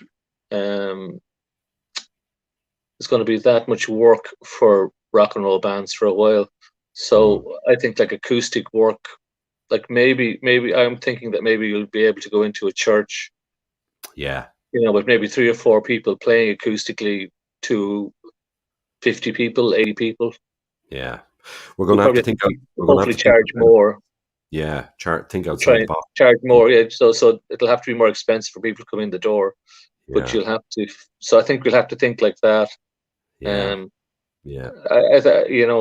I think that's a possibility short term. That's why I did the EP. I said, like, I've got to do something, because I was looking ahead to see what kind of work there would be, and I said, look, I've got to put something together that's acoustic, relatively quiet. Like I want the sounds to be great and all of that to be great, but for the arrangements to be sparse, and for the thing to be that like you can put it into a space. It's not going to be, too loud, and it can be intimate. So you can go into a room with a small intimate band and play to maybe 50 people. So that's what I was thinking. Yeah, and you've got a really, really good shot at touring it. You can tour this. Yes, exactly. And you can get working. I know there's lots of artists down around here in Limerick and in Munster in general, artists, really fine artists that are kind of downsizing the band, and they're getting kind of slowly back into stuff. But it's a compromise. It is going. Yes, it is. Yeah. But I look forward to getting into more of your own stuff there. We're all doing it on lockdown, by the way. You're not on your own. We've all got the little studio in the house, and we're Yeah, messing around working and away. stuff like that. Where can we get it? Yeah. Where are we going to be able to get our hands on the EP? It's on Bandcamp. Or well, if you go into the Facebook and you send me a message and say you like it, I'll probably send you a free one. So Brilliant. Really? Oh, I'm man. not very good. I'm very good at Fair this. play. Well, Yeah, no listen, problem. I'll send you one on. It's fine. It's no problem. please. Well, I'm Yeah, asking for absolutely. one now. I'm going to be straight Great. about it. Just send me on your address. I'll post it. I'll send in the post. Super, man. I can't wait. I still like to get a CD or a vinyl or whatever it's on rather than Yeah, I just love something that you can look at. yeah. But listen, to everybody Actually, watching, do you know Colin Patterson? Do you know Colin Patterson? I've heard of him. Yeah. Yeah, Colin gets played a lot on Archie, and he's been very helpful. He's a Okay. very generous chap. He has a lot of stuff himself as well, and Okay. he's worth a chat because he's very informative and he's very generous with his knowledge. You know, he's Okay. been really helpful to me. Like, Where is he? yeah, Where is he based? Is he up? Is he up your way, Kildare yeah, direction? yeah. Colin Patterson. He's just up the road from here, just at Newtown Cross. Okay, we'll check him out. We'll check him out. Yeah, too. Yeah. Yeah. But listen, you have I know you have one hell of a musical history, and we could be here. We could talk forever about all the things. But I'll tell you something. It's good to see you doing what you do best, and it's good to see you compromising in the proper way, but not compromising with the music, and you're finding a way through it. I Finding a can't. way. Yeah. I wish you the very, very best with this Okay. EP, and I can't wait to listen to it more. I'm doing a little radio show during the week as well, so I'll play all the tracks on that as well. Oh, We'll great. keep plugging it along, and Great, and you're listen. doing a great job, Dave. You know, you're really good at this, so keep Well, on rocking. they're starting to tell me that. I don't know. I don't You know. you're good at it. Yeah, But it's yeah. great fun, and you know what? It's my guilty pleasure on a Friday night to No, see you guys and talk. you're going to Uh, get a big boss job now. Just watch. Big posh job. Do you know, this is what I'm doing, right? This is what I'm doing. Every 10 minutes, I just pass the alcohol this way. So You get a gig in RT and you won't speak to any of us. That'll be- no, I'm waiting for the sponsorship, Scotty. Look, I'm waiting for the sponsorship. So Okay. you'll never know. You'll never know. Listen, take care of yourself. Thank you so Okay, much. see you. Lovely to meet you. Love to talk to you. Cheers. Okay. Take care. Bye-bye. Bye bye. So Philip Scott, a good old friend of mine, and always does everything to perfection. He always has. He's always been that way as long as I know him when it comes to a project of any description, be it if it's music or art or whatever he's involved in, as a tenor or as a singer or as a piano player. Whatever he does is always brilliant. So go check it out. Phil Scott music. Check him out. You'll be able to find him easy enough after tonight. And he has just told me, which nobody else has actually ever done before, that if you send him a message, he'll send you a free EP. I mean, that's pretty generous, lads, in current times. So do that. I mean, send him a message, get the EP, because I can tell you something. It's not going to be something that you'll put on once or twice. Go, oh yeah, you're going to put this on a lot, and you're going to listen to it over and over and over. You heard Tumbleweed there. It's amazing. It's beautiful. It really is beautiful music, as always. So we had a bit of tonight was a bit of a strange one because I was kind of going in and out of time, and I wasn't sure what way it was going to go. And some nights that happens. And I was kind of getting a little bit nervous here in the seat going, I hope this doesn't go way behind. And we kind of caught back up on the clock, which is great. And by the way, I do have a clock here in the studio, which the battery has just gone dead in, which is probably a good sign. So it is now 25 past 4 for the last hour and a half here. So that's wonderful. I don't need to know what time it is. I'm fairly sure we're doing good. So I'm going to now, as I do most weeks, I'm going to take a little trip across the Atlantic Ocean to the United States and talk to a guy who I've seen online a lot lately. I've been watching a lot of his lives, and they are impeccable, to say the least. Everything he does, his sound, his delivery, everything is wonderful. And I picked a song by him that he's written called Live to Love the Silence, and it is just superb. I just love it myself, and he'll tell us a lot more about that shortly. But it is a beautiful song, and it is by a man called Travis Shallow, based in the United States, and he is going to tell us a lot more about what he's at, where he's at it, and how he's doing it. But let's have a listen to this first. This is called Live to Love the Silence. I just love this tune.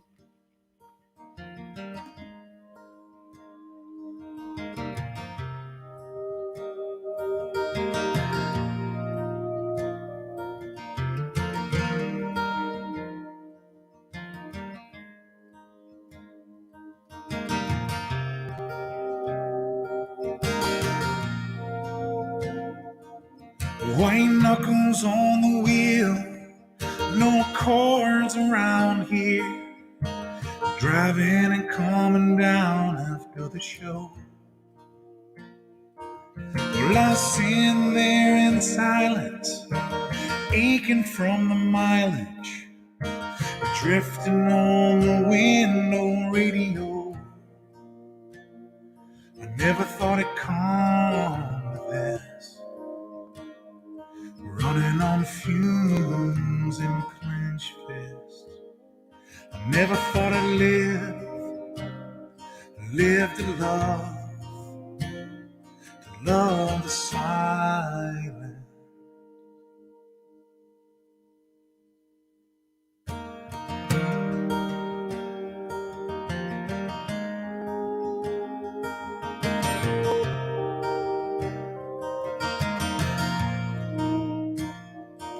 I think back on those days when time was just a number, a big and a little hand on a face. And now the older that I get, the louder that clock ticks. So I turn my life up until it fades. But the ringing in my ears from the speakers and the squeals, yeah, remind me I'm not alone. That 15-minute road from the show to my front door is the only time the truth is ever told. I never thought it'd come to this, running on fumes and clenched fists. I never thought I'd live to love the silence. I never thought I'd live to love the silence.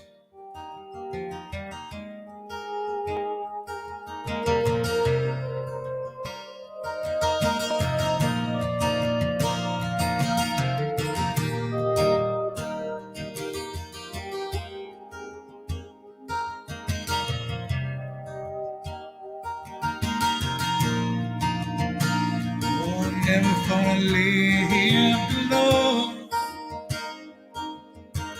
Never thought I'd live to love. Never thought I'd live to love the silence.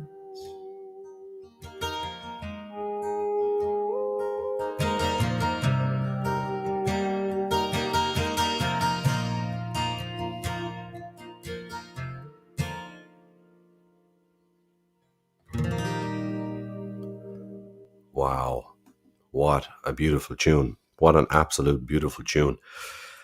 The depth and the lyrics and the depth, but not just the lyrics and the depth, but the voice is what makes it for me. To be honest, it just every time, and I've watched him a lot online, and it is of course Travis Shallow, and I've watched him a lot online. I follow a lot of his lives, and I've been getting more and more into them because every time he goes online, he delivers a live show that is so professional, looks great, sounds great, and he's got the most beautiful microphones that I've ever heard on live broadcasts. I'm going to ask him all about that because I'm really big into microphones. Anyone who knows me, I like my equipment. So without further ado, how are you doing, buddy? Hey, Dave. Thanks for having me on, man. You are more than welcome. More than welcome. That song is just beautiful. It really is. Really is. What is the thinking behind that song? That's actually one I wrote that one a few years back, and it's an unreleased song. I never got around to actually recording it and releasing it. One thing I've noticed over this pandemic is I have more of those songs than I thought. Yes. And so I'm kind of rolling back through this unreleased catalog, and actually working on that right now to kind of see if there's an album there, and kind of play some catch up on some unreleased songs. I can tell you something. I can tell you something, man. If you've got more songs like that you haven't released, there's an album. There's definitely an album. Oh, thank you, man. I can see that. I can hear and see that song like on a movie. I can see it on a movie. I can see it just in so many different places. But it's also the lyrics. I love them. I love the whole back into it. To me, it just strikes me as somebody who's struggling, really struggling and trying to get through stuff, and just in a sort of a silently proud fashion. That's what I get from it. I could be wrong, but I love it. I love that interpretation. You know, isn't that the beautiful thing about it? Everybody can kind of just cherry pick Whatever want. they get from it. And Yeah. my whole approach to that is as long as you get something from it, Yeah. right? Yeah. I don't really like to overly explain songs, Yeah. you know, because it's there's definitely a reason why when I sat down or when I sit down to write something that it bites me, or there's enough to chew on there to kind of to start the idea. But you know, it's funny. I go back to some of these songs that are a few years old, or some of them, you know, 8, Yeah. 10 plus years old, Yeah. and they take on a whole new meaning for me now. Well, So that's one of the kind of the silver linings of this pandemic is when I got this live stream going last March, because I kind of just saw the painting on the wall. It's like I Yeah. knew that our industry was going to be kind of the first one cut and the last one back up and running, Yeah. and I was like, look, I need to not only for to kind of keep the momentum and the ship going, but for my own just mental health. It's like Yeah. I, Yeah. I, Very I important. needed some structure. I remember, like, you know, last March it got to be where I was reading in one room, and then I'd walk to another room and read, or you know, and that's Yeah. really all I was doing. And I quickly kind of realized that I'm mental health wise, I need some structure, and not only if I need some structure, that Mm. with somebody that's, you know, used to kind of just rolling with the punches in this business, but like I'm sure Yeah. everybody else needs that structure too. So maybe if I kind of wire up some microphones and figure out the tech side of this, I can maybe get something that has some legs. Yeah, and I agree 100% with you about that. That's exactly how this show evolved. Like yourself, for mental health reasons, and I'm not going to lie about that. And I'm glad you brought that up. I decided at the beginning of it all as well, a bit like yourself. I've got to do something once a week, just once a week. And if I do it more than once a week, great. But it's got to be on a Friday, and it's got to be Friday night.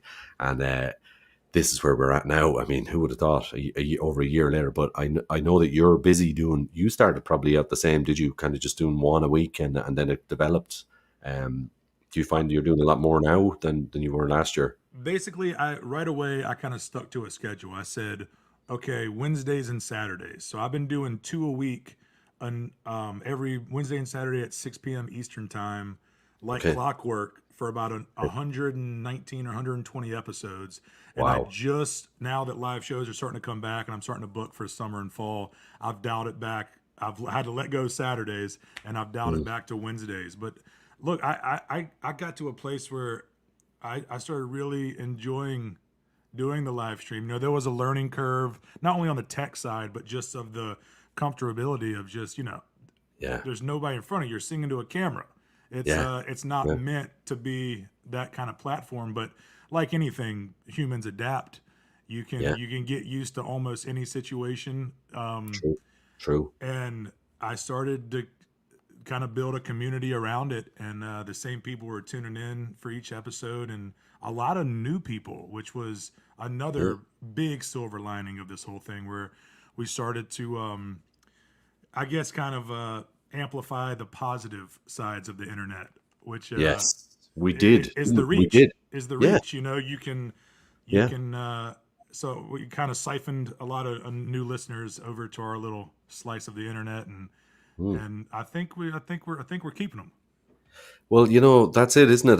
And like, I mean, you could be playing live forever and a day, but this is a different way to do things. So it is a silver lining, and there are definite lines being crossed all the time between countries and different cultures. Everything I know, even with the show here, like meeting you guys across the pond, and then you guys meeting us over here. You never probably get a chance to do that live, no matter how many live gigs you do. Do you think you're going to keep doing this even when the gigs are back? Do you think you might keep doing? Do you think musicians will keep doing this? I think some version of it. Mm. You know, I've kind of gone back and forth on it, and what I'm really good at is that it always turns into a problem is trying to think too far ahead.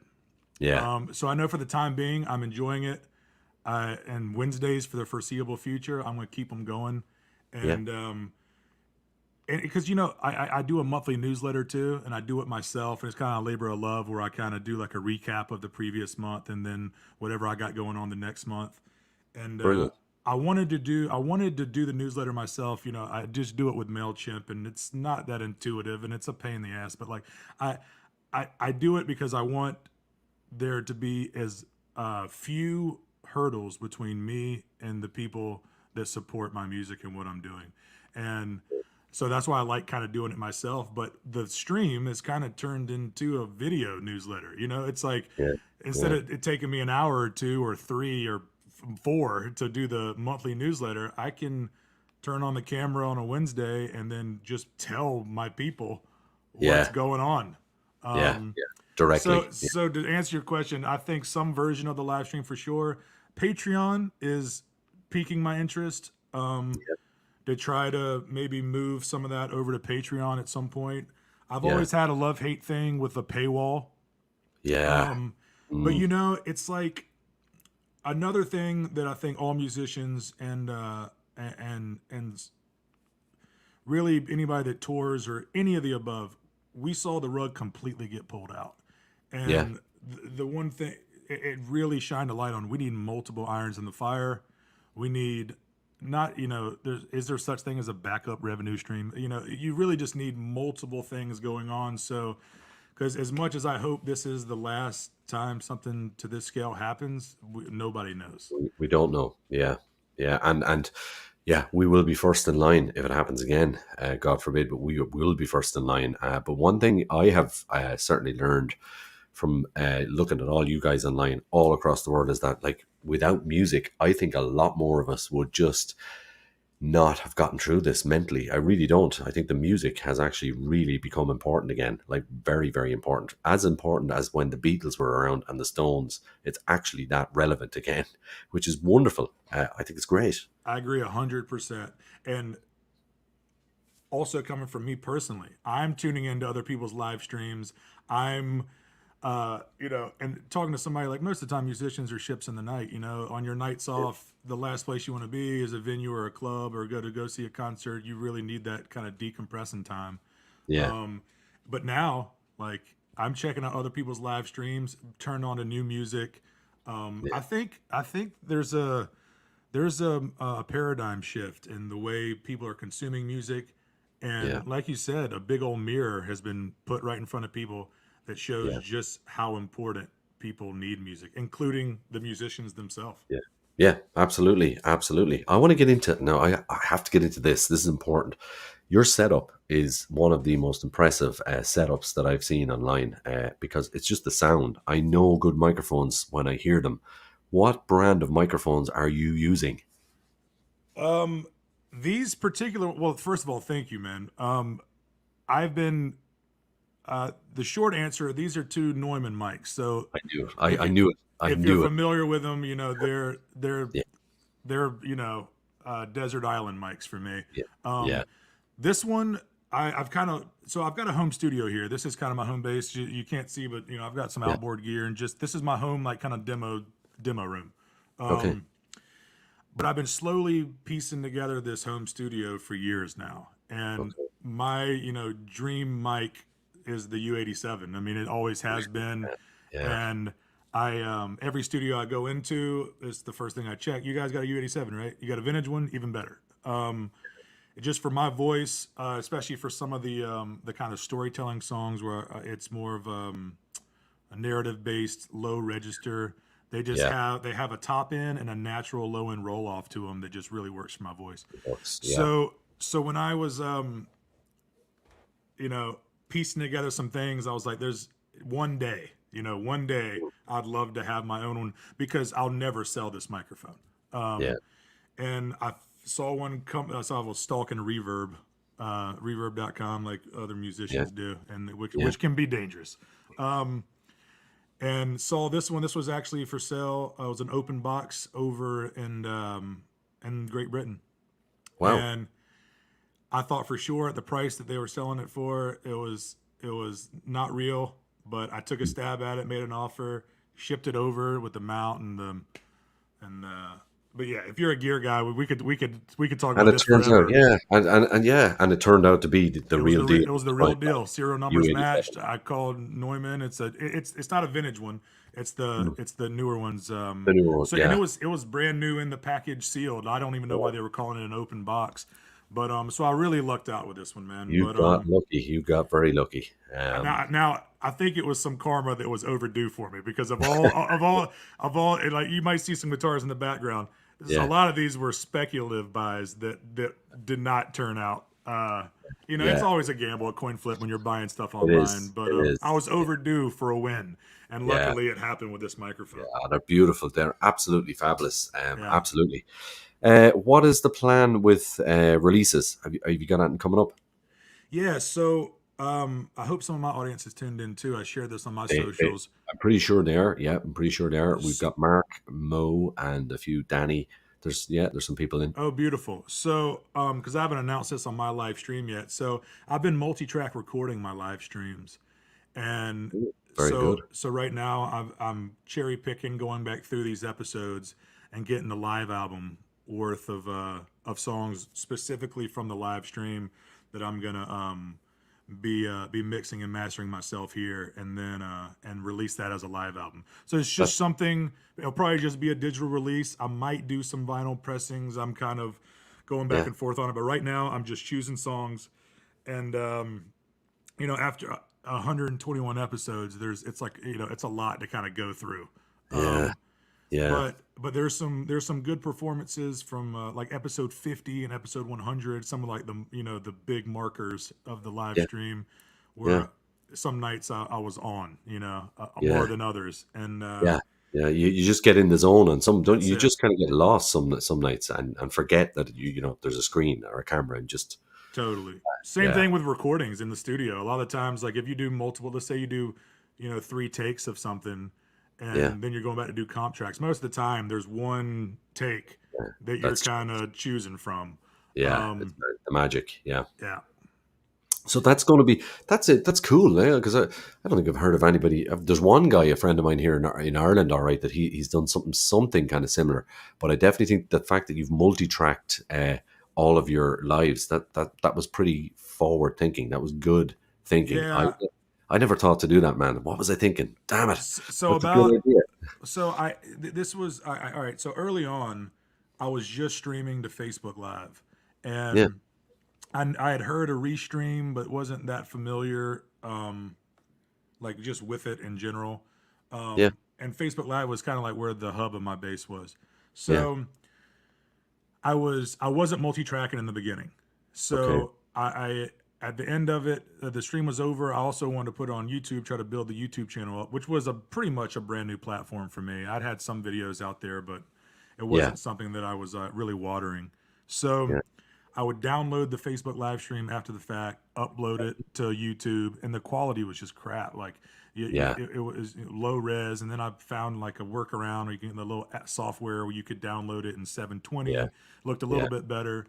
But then I started thinking, I'm like, well, look, if I I can't take total claim for being that forward thinking either, because I was already working on a live record. Actually, the duo, the same Bob Russell that was in the video of Live to Love the Silence that you played. Yes. Yeah.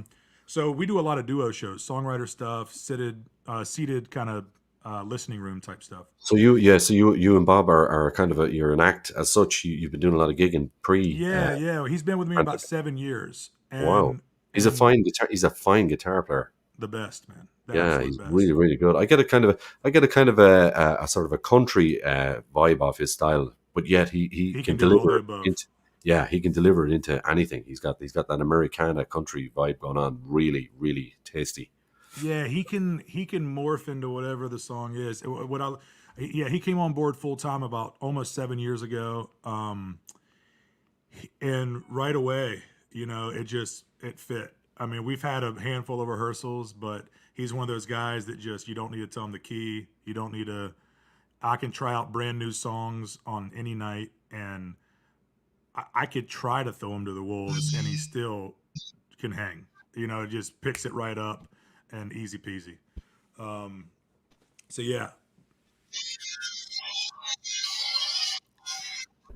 Somebody just rang me during the broadcast. Oh, gotcha. Apologies, Travis. I'm gonna have no to worries, sort that man. one. That's a first. That's never happened to me before. Somebody rang me in the middle of the broadcast, and of course, I'm using it as my camera as well. So do apologize. That has never happened before. But well, look, it's funny. It's happened to me on because when I go live now, so now I'm doing Facebook Live and YouTube, and I've slightly overcomplicated it. But I also use my phone for Instagram Live, just so on a separate feed. Yeah. And even if you put on the do not disturb or whatever, like, it's not foolproof, man. Sometimes the calls just want to come through. Do you know what I'm going to do right now while we're talking, so that doesn't happen again? I'm putting it in silent mode. There we go. And we're going to get straight back into it, so they can keep ringing. I bet it's probably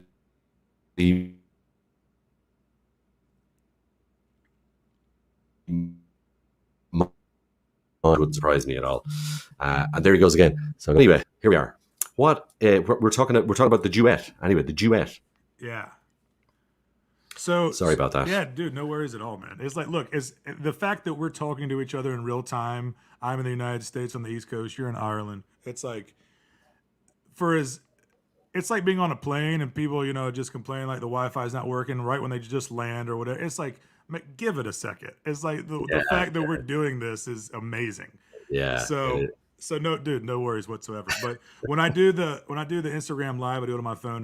Like every now and again, I'll put it on silent and do not disturb, and I'll get these robocalls or whatever just get insane too. Yeah, it's just. Let me ask you: you're now using a third party. Do you go third party to all your broadcasts, as in like StreamYard or? I use Restream now. Yeah. Restream, yeah.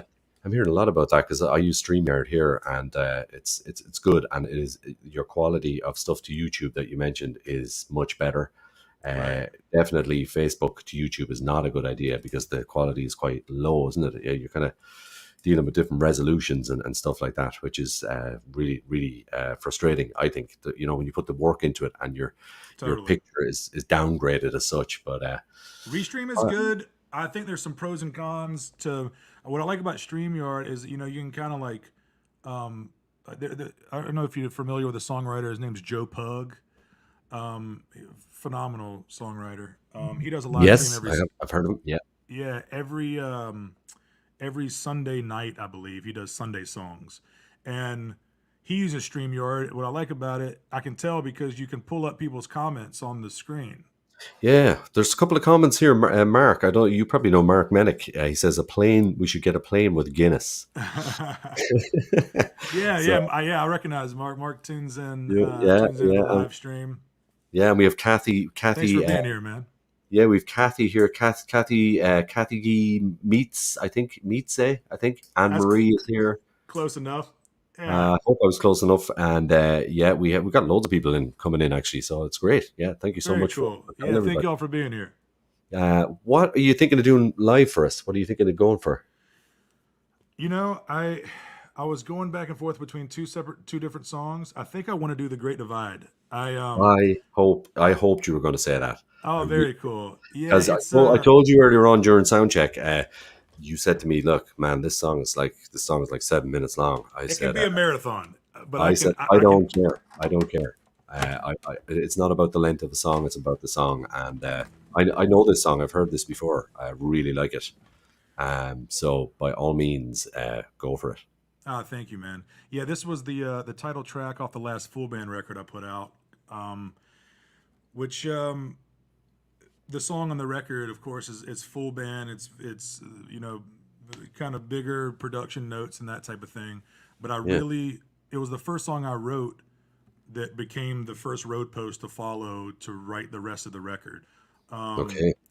And so when I got done with the record, I really wanted to have a solo acoustic way to still play this, even though it was a full band recording, So I worked out and I stole a Stephen Stills open E tuning and kind of worked this out, and it's been it's always been kind of a pleasure to do this one. So let me play it for you. The Great Divide. Okay, without further ado, and apologies for the interruptions on that, Travis, with the phone calls coming in. I cannot wait to hear this again and for you guys to hear it. This is Travis Shallow, and this is The Great Divide, and it is a beautiful, beautiful tune. So in your own time, buddy, take it away in your own time. Thank you, man.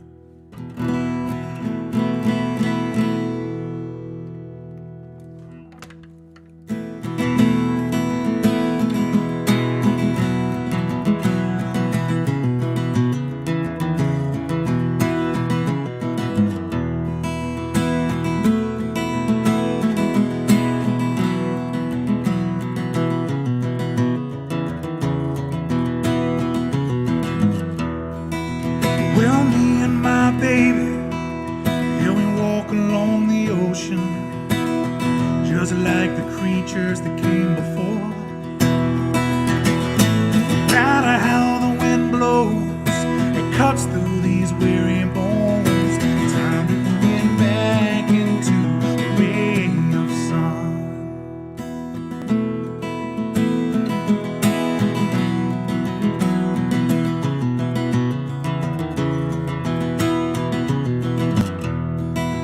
Now 31 shades of gray mixed into the landscape.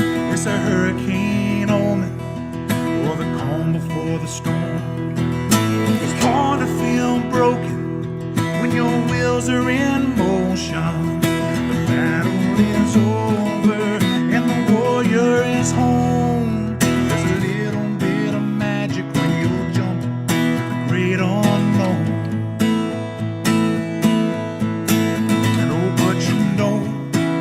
Have to jump from the great divide,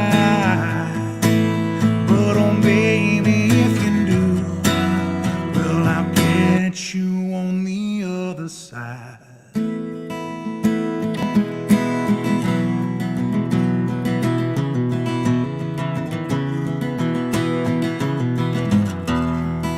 Are you the sum of all your choices, or are you just scared of all the voices? Either way, baby, you gotta let your love light shine. Follow that love forever, 'cause baby, I gotta tell ya, I feel like I'm in heaven. Oh baby, when you smile.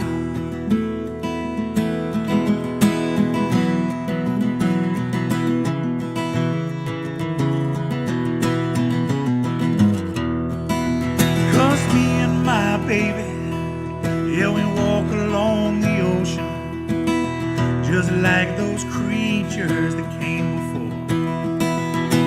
No matter how the wind blows, it cuts through these weary bones. Time to get back into a ray of sun. There's a little bit of magic when you're jumping the great unknown.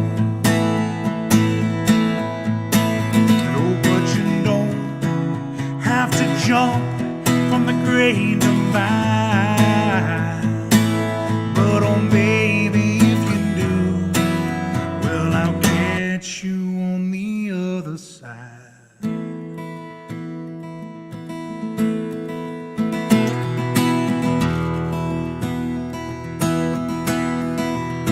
Oh yes, I will, my baby. Oh yes, I will, my child. Oh la la la la la. Oh la la la la la. Hey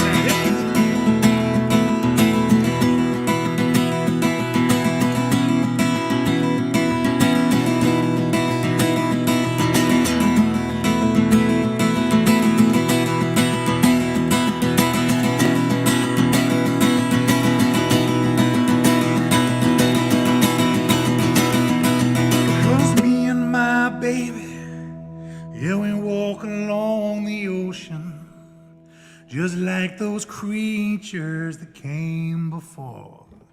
No matter how the wind blows, blows, it cuts through these weary bones.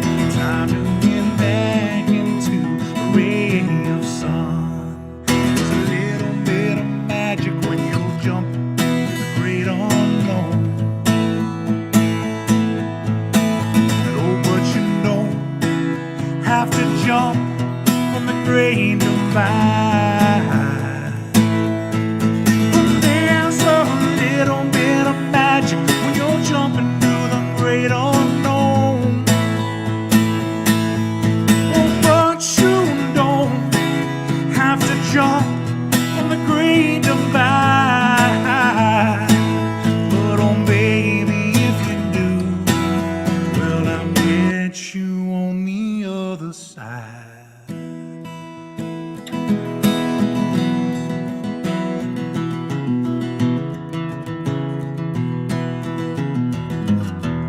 Oh, yes, I will, my baby.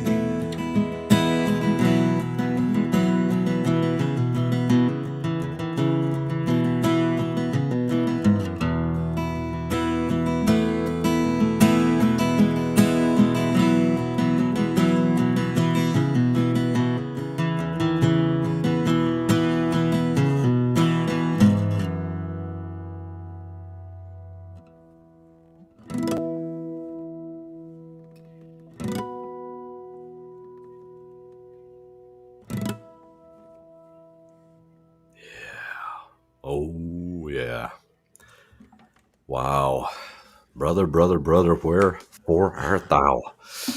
I loved every second of that 7 minutes, and I'm glad. I'm very, very glad that you did that. I really, really am glad that Thank you you, did that. man. That was just wow. I've heard you doing that before, but you know what? My favorite part of that song is the time signature change that keeps happening. That's what I love about it. It's like you're here, then you're there, then you're back, and it's really, really cool. And there's an oceanic vibe to it.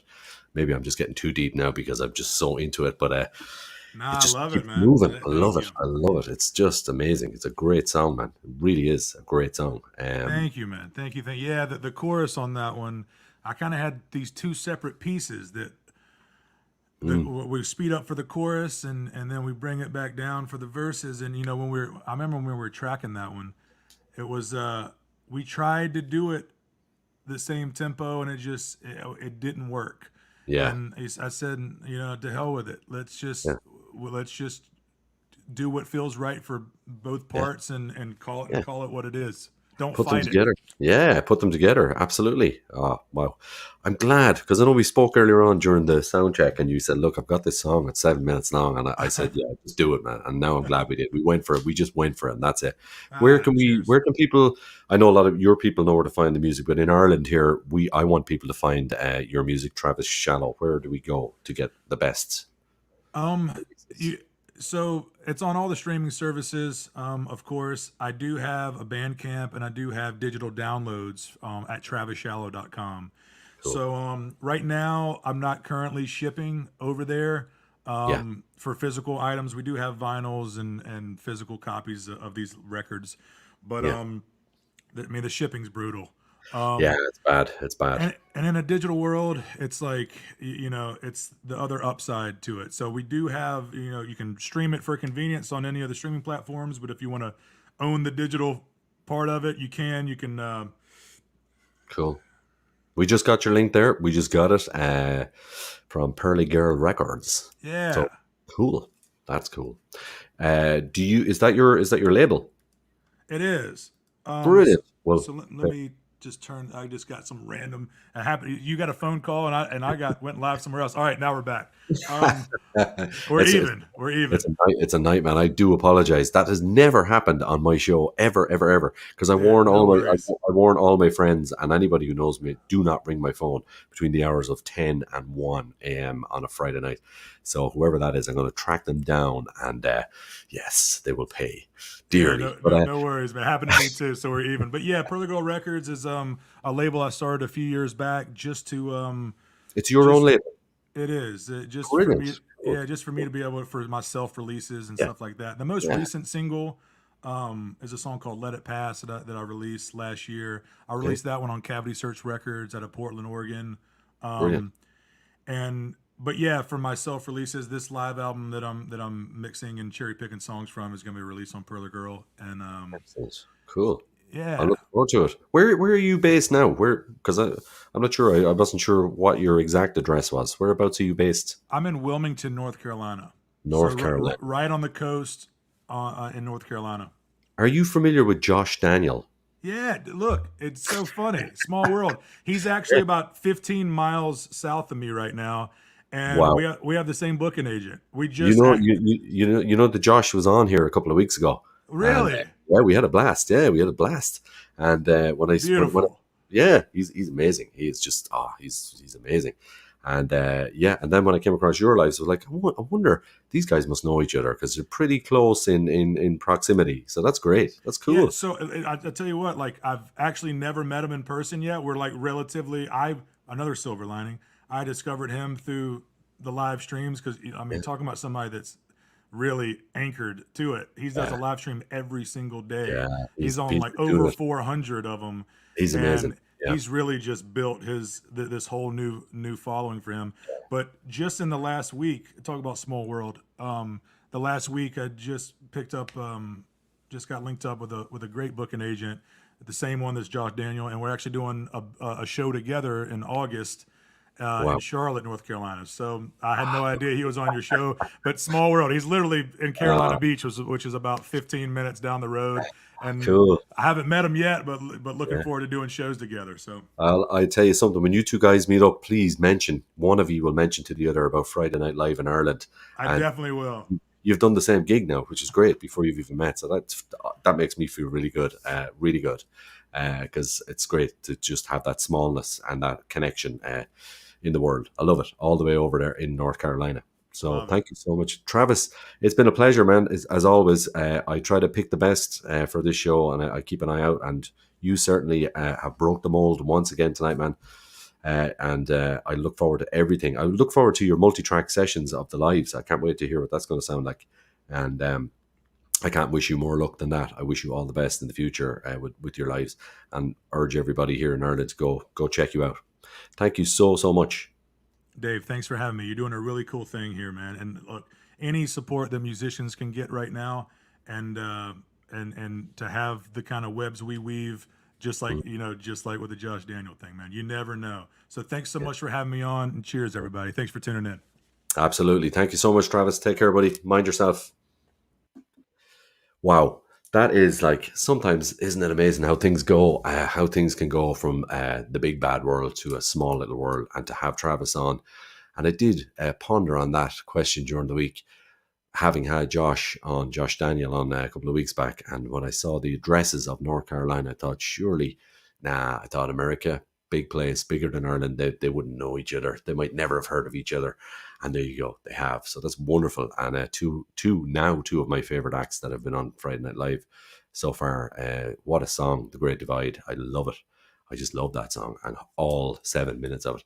So a couple of weeks ago, long story short, my dear friend, my new and great dear friend online, Catrice Greer, and I think Catrice is here now. She's joined the chat room. Myself and Catrice have had some great laughs online, and it's a very natural friendship that we've just kind of spawned for no apparent reason. We just liked each other instantly from our chats and stuff like that. Catrice is a spoken word artist and poet, and renowned for her work. And we got chatting a couple of weeks back, and I asked Catrice about, I said, I'd love to do like a poetry corner or a spoken word corner in the show to close the show every week in the coming weeks. And she thought, wow, that's a great idea.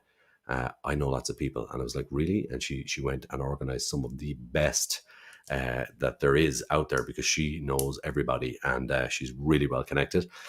And she went and found me some really wonderful spoken word artists and poets for the next couple of weeks. So you're going to be seeing it for the next 4 to 5, 6 possible weeks, closing the show every Friday night. And first and foremost, and without further ado, all the way from Derry, it is, of course, Mel Bradley. Hello, Mel. Hi, how are you? Mel, you are very brave and very totally risky, and I love it. You're just here, and you're going for it, and we're doing it. And you're the first one that jumped in on the dates when we were talking about who wants to go first. And Mel was like, I'll go. Yeah, just put me in. I'll do it first. And I was like, yeah, this is good. How are things? How are you? Yeah, good. We've got a couple of projects coming up. So the next few weeks are going to be chaos in here. And earlier on, we were planning on the whiteboard that resides in the living room for one of the projects that's happening. So, yeah, I'm good. Yeah. How is life in Derry? Yeah, everything seems to be opening up and rather shockingly fast, and Right. that's a bit scary. Yeah, can be. It is a little scary. Yeah, but it's. I suppose we have to kind of ride the train now, don't we, and hope for the best, and cross our fingers and toes, and hopefully everything will be okay. But you have some cool projects coming up, and that's what I wanted to ask you about, because I see all the pictures behind you of herself, Mary, and who we all love. And what's going on? What's happening? There's something really cool happening. You've got something coming up soon. Yeah, so we a few years ago, I went to Galway.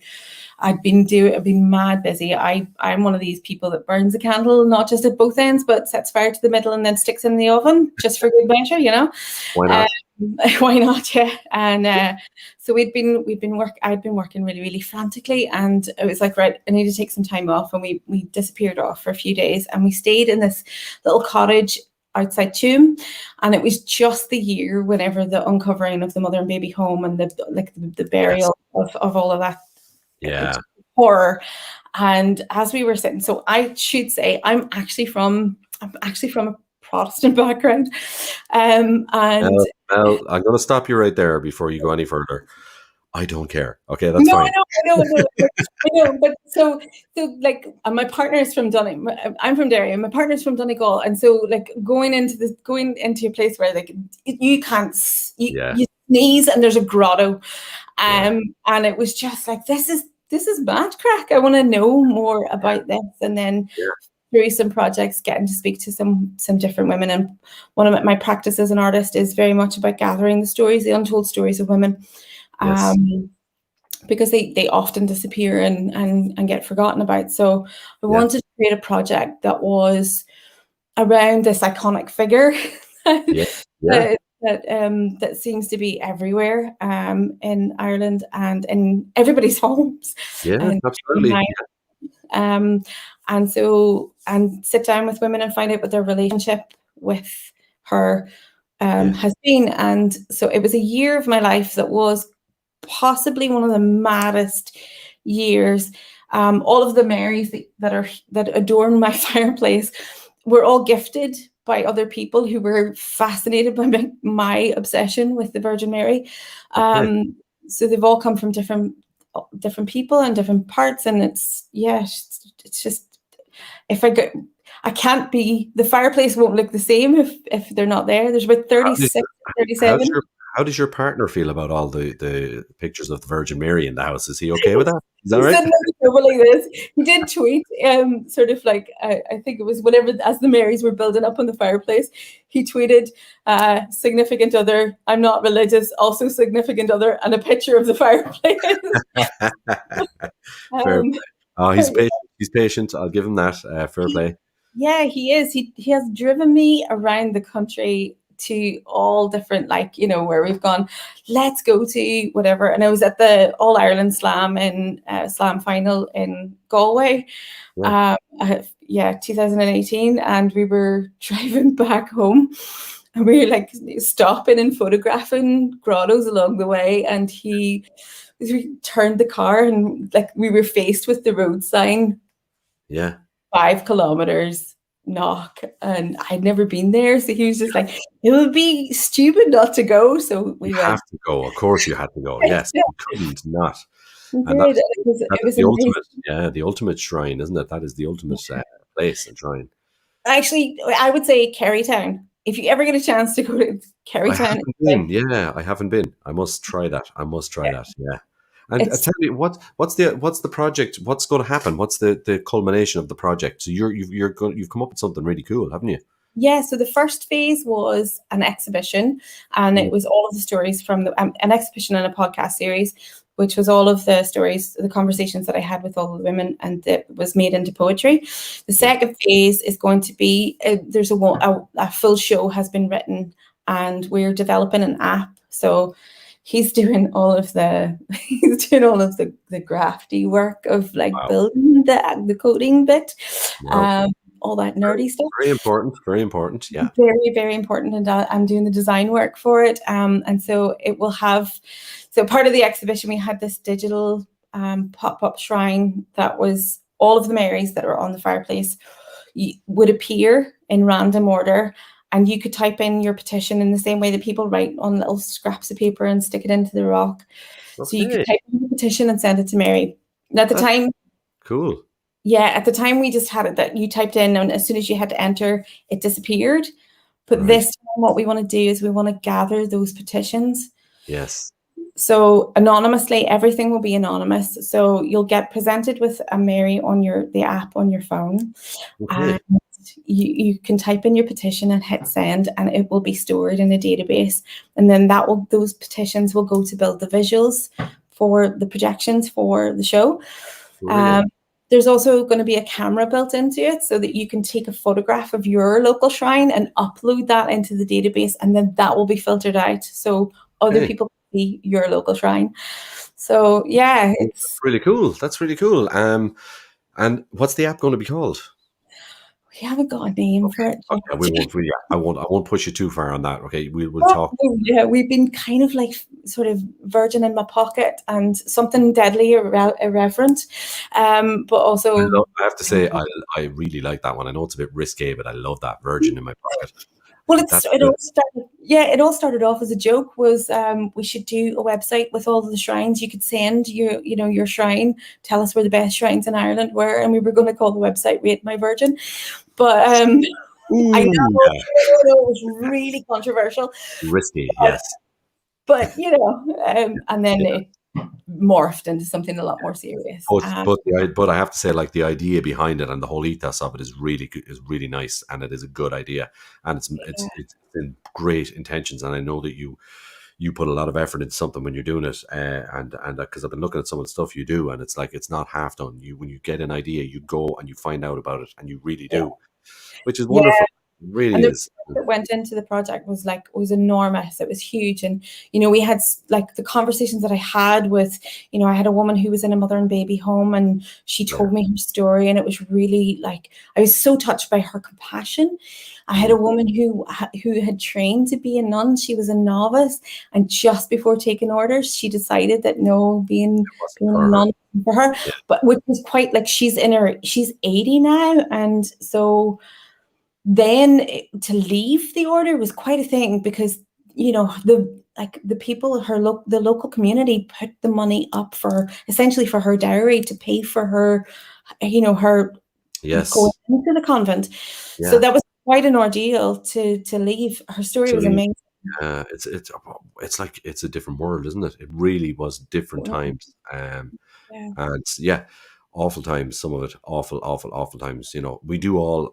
Look, I'm going to let you in the secret. I was an altar boy when I was younger. Okay, I was. Yeah, and I have to say, I'm going to be honest. I'm not ashamed of that. I have great fond memories. I really do. Of getting up every morning, and we used to serve mass at 8:30 every morning, and it was great crack. Thankfully, where we were, everything was fine and everything was good fun, and I loved it. I look back at it with fond memories. But I think it's brilliant that you're doing the whole the idea of the shrines, because they are something that grottos and shrines are just part of our whole persona here in Ireland and parts of the UK as well. I think you might get some in the UK, not as much, but here. Here in the north, anyway, there are. I mean, I'm like I said, I'm from a Protestant background. I'm from a Unionist background. My dad, my father was in the RUC, and like 1996. So pre, and I touch on this in the show. Good Friday Agreement. Whenever Drumcree kicked off 1996, it was a horrendous year, and there were riots, and our city was torn apart. But we were put out of our home, so we were completely displaced, and And I was then I was given a house that was in a very nationalist area in the Brandywell. And I remember the first day moving in, I was hoovering in the living room and there was a wake in the house across the street from me. And I remember Martin McGuinness walking out of the wake house and I was in a t-shirt and my knickers hoovering in the living room. And he waved across the street and it was just like, oh my goodness, where have I come to?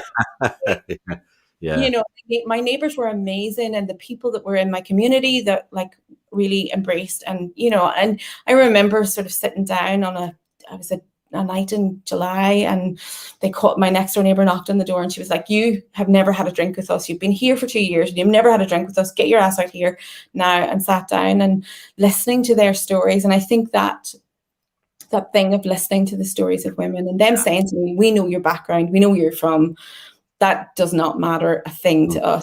And this, on the cusp of this monumental event, as in the Good Friday Agreement and the peace process. Yeah. And I think you're right. I think now we have evolved on this island to the point where people are listening to each other rather than the powers that be, because it doesn't matter if wherever you come from, whatever the background is, that's great. Be proud of it. Why not? But let's listen to each other. And if we listen to each other, we're all just human beings at the end of the day. And yes, get off your ass and come in and have a drink. I don't care who you are, where you're from. Yeah, so I love it. Yeah. What is your plan for our spoken word piece, our first ever spoken word on the Poetry Corner? So yeah, I was initially going to do something from the new show, but then you raised a question when we were doing the sound check about whether I'm a poet or a spoken word artist, and I describe myself as a multimedia artist, but I write in poetry and I do spoken word. It's performance poetry. So I thought I would do this piece. It's called Outspoken, and yeah, that's the piece I'm going to do. I like the sound of it. Okay, well, without further ado, my bravest guest ever so far from Derry, Mel Bradley, please take it away with your spoken word performance poetry. Thank you so much. Go for it. Thank you. Artists, to my mind, are the architects of change, and not the political legislators who implement change after the fact. William S. Burroughs. I love this statement, but it's not without flaws. If artists are the architects of change, how can change exist when the architects and the implementers are both identical? If the only voices being heard are speaking in the same tongue as those of the ears that are listening, how do we make room for others? When the only artists that are taken seriously are straight, white, cisgendered, able-bodied men, does the architecture actually show the things that need transformed? If the only time women are seen or heard are as plot device or muse to drive the stories of men, when do we have space to tell our own? A student once asked me, do you know all these feminists getting angry about manspreading? Do you not think they should be worrying about more important stuff? It got me thinking, because things are never that simple. See, when a man takes up that space, he's not just taking up that space on a bus. He's telling every single woman around him to be small, be quiet, be unseen. Because if you're seen and heard, well, you're asking for attention. And that kind of attention only seeks out a conflict in the positions of power. When the sources of information that shape young minds are sending out mixed messages, when and where do we draw the line? Too much makeup or not enough. Don't over-sexualize yourself. But too much modesty? Well, there's no need to completely cover up. Fat girl needs a makeover. She needs to find a way to love herself. Skinny girl needs a good feed, probably an eating disorder. Can't be anything else. Body hair? She must be one of those crazy hippie pixie loons, all no brand peppermint tea, a mad bunch. Sure, they all live in communes. Introverted girls who read books, indie girls sporting geek looks, goth girls with piercings and tattoos, t-shirts and jeans girls and bloke shoes. They are the kind of girls who don't fit the paint by numbers design, who won't conform to the prescribed ideal of the perfect woman shrine. The world needs dangerous women, the gutsy, outspoken kind, the ones who talk about masturbation and orgasms in public and won't be confined. They don't care if you think they're bossy, argumentative and opinionated. They're on a mission, loudspeaker in hand, to show the world this system is outdated. To all you future women writers, young girls in bedrooms crafting poetry, struggling to place emotions felt too big to fit inside oneself, responding to an often ugly world lost in transition. To those women who say they'd love to put pen to paper and write their thoughts, harboring desires, dreams, and summaries of plots, steeped in self-doubt, shunning notions of leaving behind their comfortable position. To those women who say they'd never be brave enough to share their secret scribbles, kept in hidden notebooks that no one ever sees, censoring the world from their thoughts and their thoughts from ambition. I dare you, take that stand, swallow hard, breathe deep, and venture into those unknown lands. If artists are the architects of change, paint, write, dance, be more than, because I am damned if the only voice being heard will be that of a man. Thank you so much for having me. Oh, that was absolutely jam-packed, intensely brilliant. I loved it. Oh my God. Thank you so much, Mel. It's a little bit, reminds me of when Catrice came on first, and first time I really sat back and listened to spoken word, and she just blew me away. I told her I evaporated after that performance. And this performance, wow, I don't know how you guys actually remember all of the words. It's amazing. It is amazing. I struggle to remember 3 minutes of a pop song when I write it. So kudos. Man, try remembering a whole show. Oh my God. But there were some really, really good messages in there for young women, in my opinion. Good messages to just, keep it real. Keep it real. And it's so important. What a great message you have put out tonight. And thank you so much. What are you drinking there? Do you mind me asking? Prosecco with broken fruit. You need to hold on to that. Your partner there is a real catch, okay? Because passing you drinks in the middle of the performance. Amazing. Kudos to both of you for a great performance. Thank you so much, Mel Bradley. Where do we get your stuff online, or where could we go? I know where to go, but do you want to tell everybody? Yeah, on my website, houseofmel.com. Houseofmel.com. I love it. That's I love it. Everything. And of course, you're on YouTube, but you've got videos on YouTube and everywhere as well. So, and on Facebook as well. We can go and check you out there. Yeah. Thank you so much, Mel. Thank you so much for waiting and being patient tonight. We ran a little bit over, but it wasn't too bad, so it was all good. That 7 minutes was worth it. Well, listen, you can go finish that Prosecco and have a couple more if you want, all right? Yeah. Thanks, Mel. Thank you so much. I really appreciate that. That was amazing. Thank you so much. Take care. Wow, that was a complete another surprise, a wonderful surprise as always. I love when that happens on the show when you're not sure. Poetry Corner was like something that myself and Catrice spoke about, and I thought, yeah, I felt good about it because I'd heard Catrice doing her thing, but I thought, what's going to happen here? And then boom, Mel Bradley comes along. Wonderful spoken word. Performance poet, by the way, is the terms for Mel, and you can check her out on houseofmel.com. And I've had a look at it. It's really cool, and she's doing stuff that's different. She's thinking outside the box all the time, and always gets engrossed into something when she's doing it. And I love the whole virgin in my pocket. I love that idea, and I think it's just about risky enough that you could get away with that because it's a bit of fun in the title, but also the message that she's putting across with the whole Virgin Mary and the stories and speaking to women and all of that is very, very important also, and very, a serious message as well, but put a little bit of fun into it too when you're entertaining as well. It's no harm too, so I love it. So that's it, guys, really, for tonight. That is Friday Night Live. I want to thank all my guests.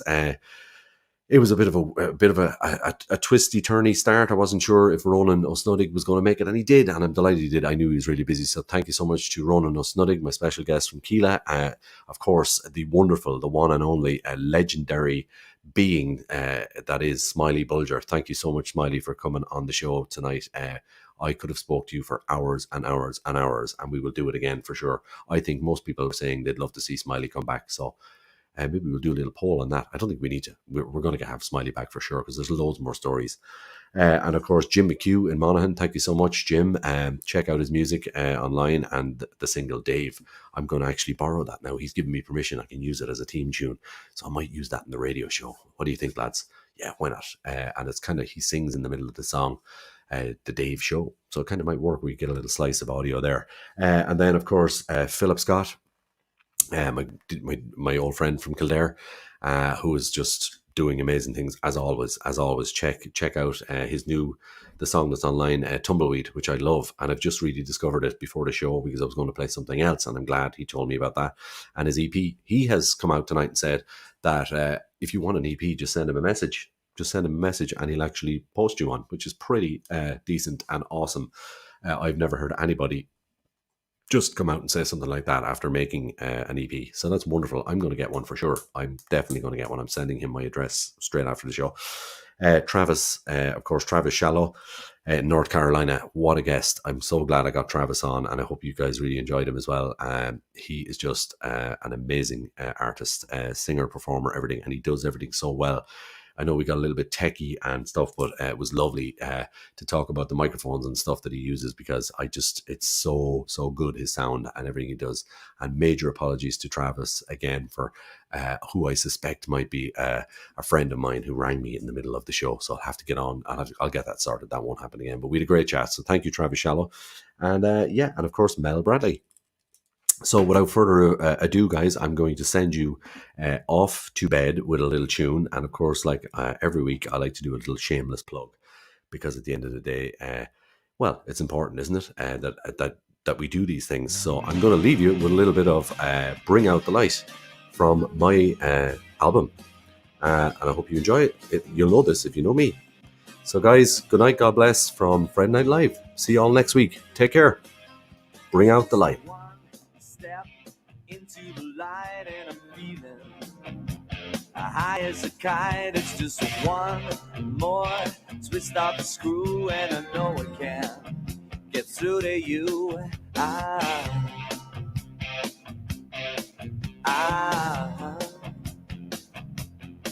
This is the last trip into the sun before we fall back under the thumb. This is the last dance under the moon, and I know I can get through to you. Bring out the light, bring out the light,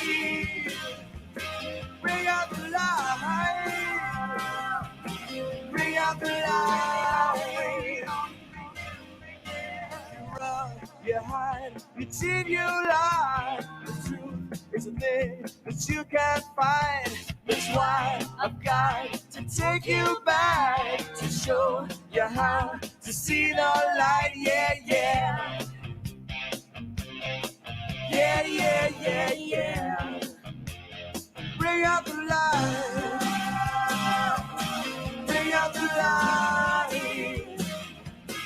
Bring out the light. Bring out the light. Bring it on, bring it, bring it. Everyone knows it's a feeling, you can reel it. Just let yourself go and believe it and receive it.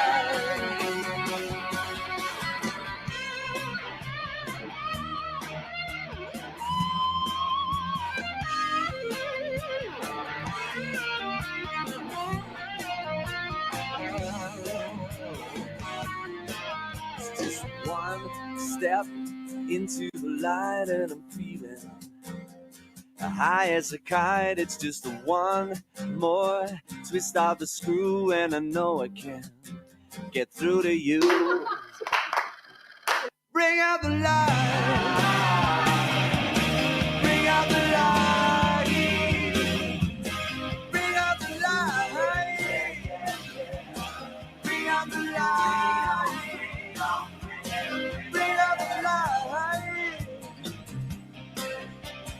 Bring it on, bring it on, bring it on, bring it. Bring out the light.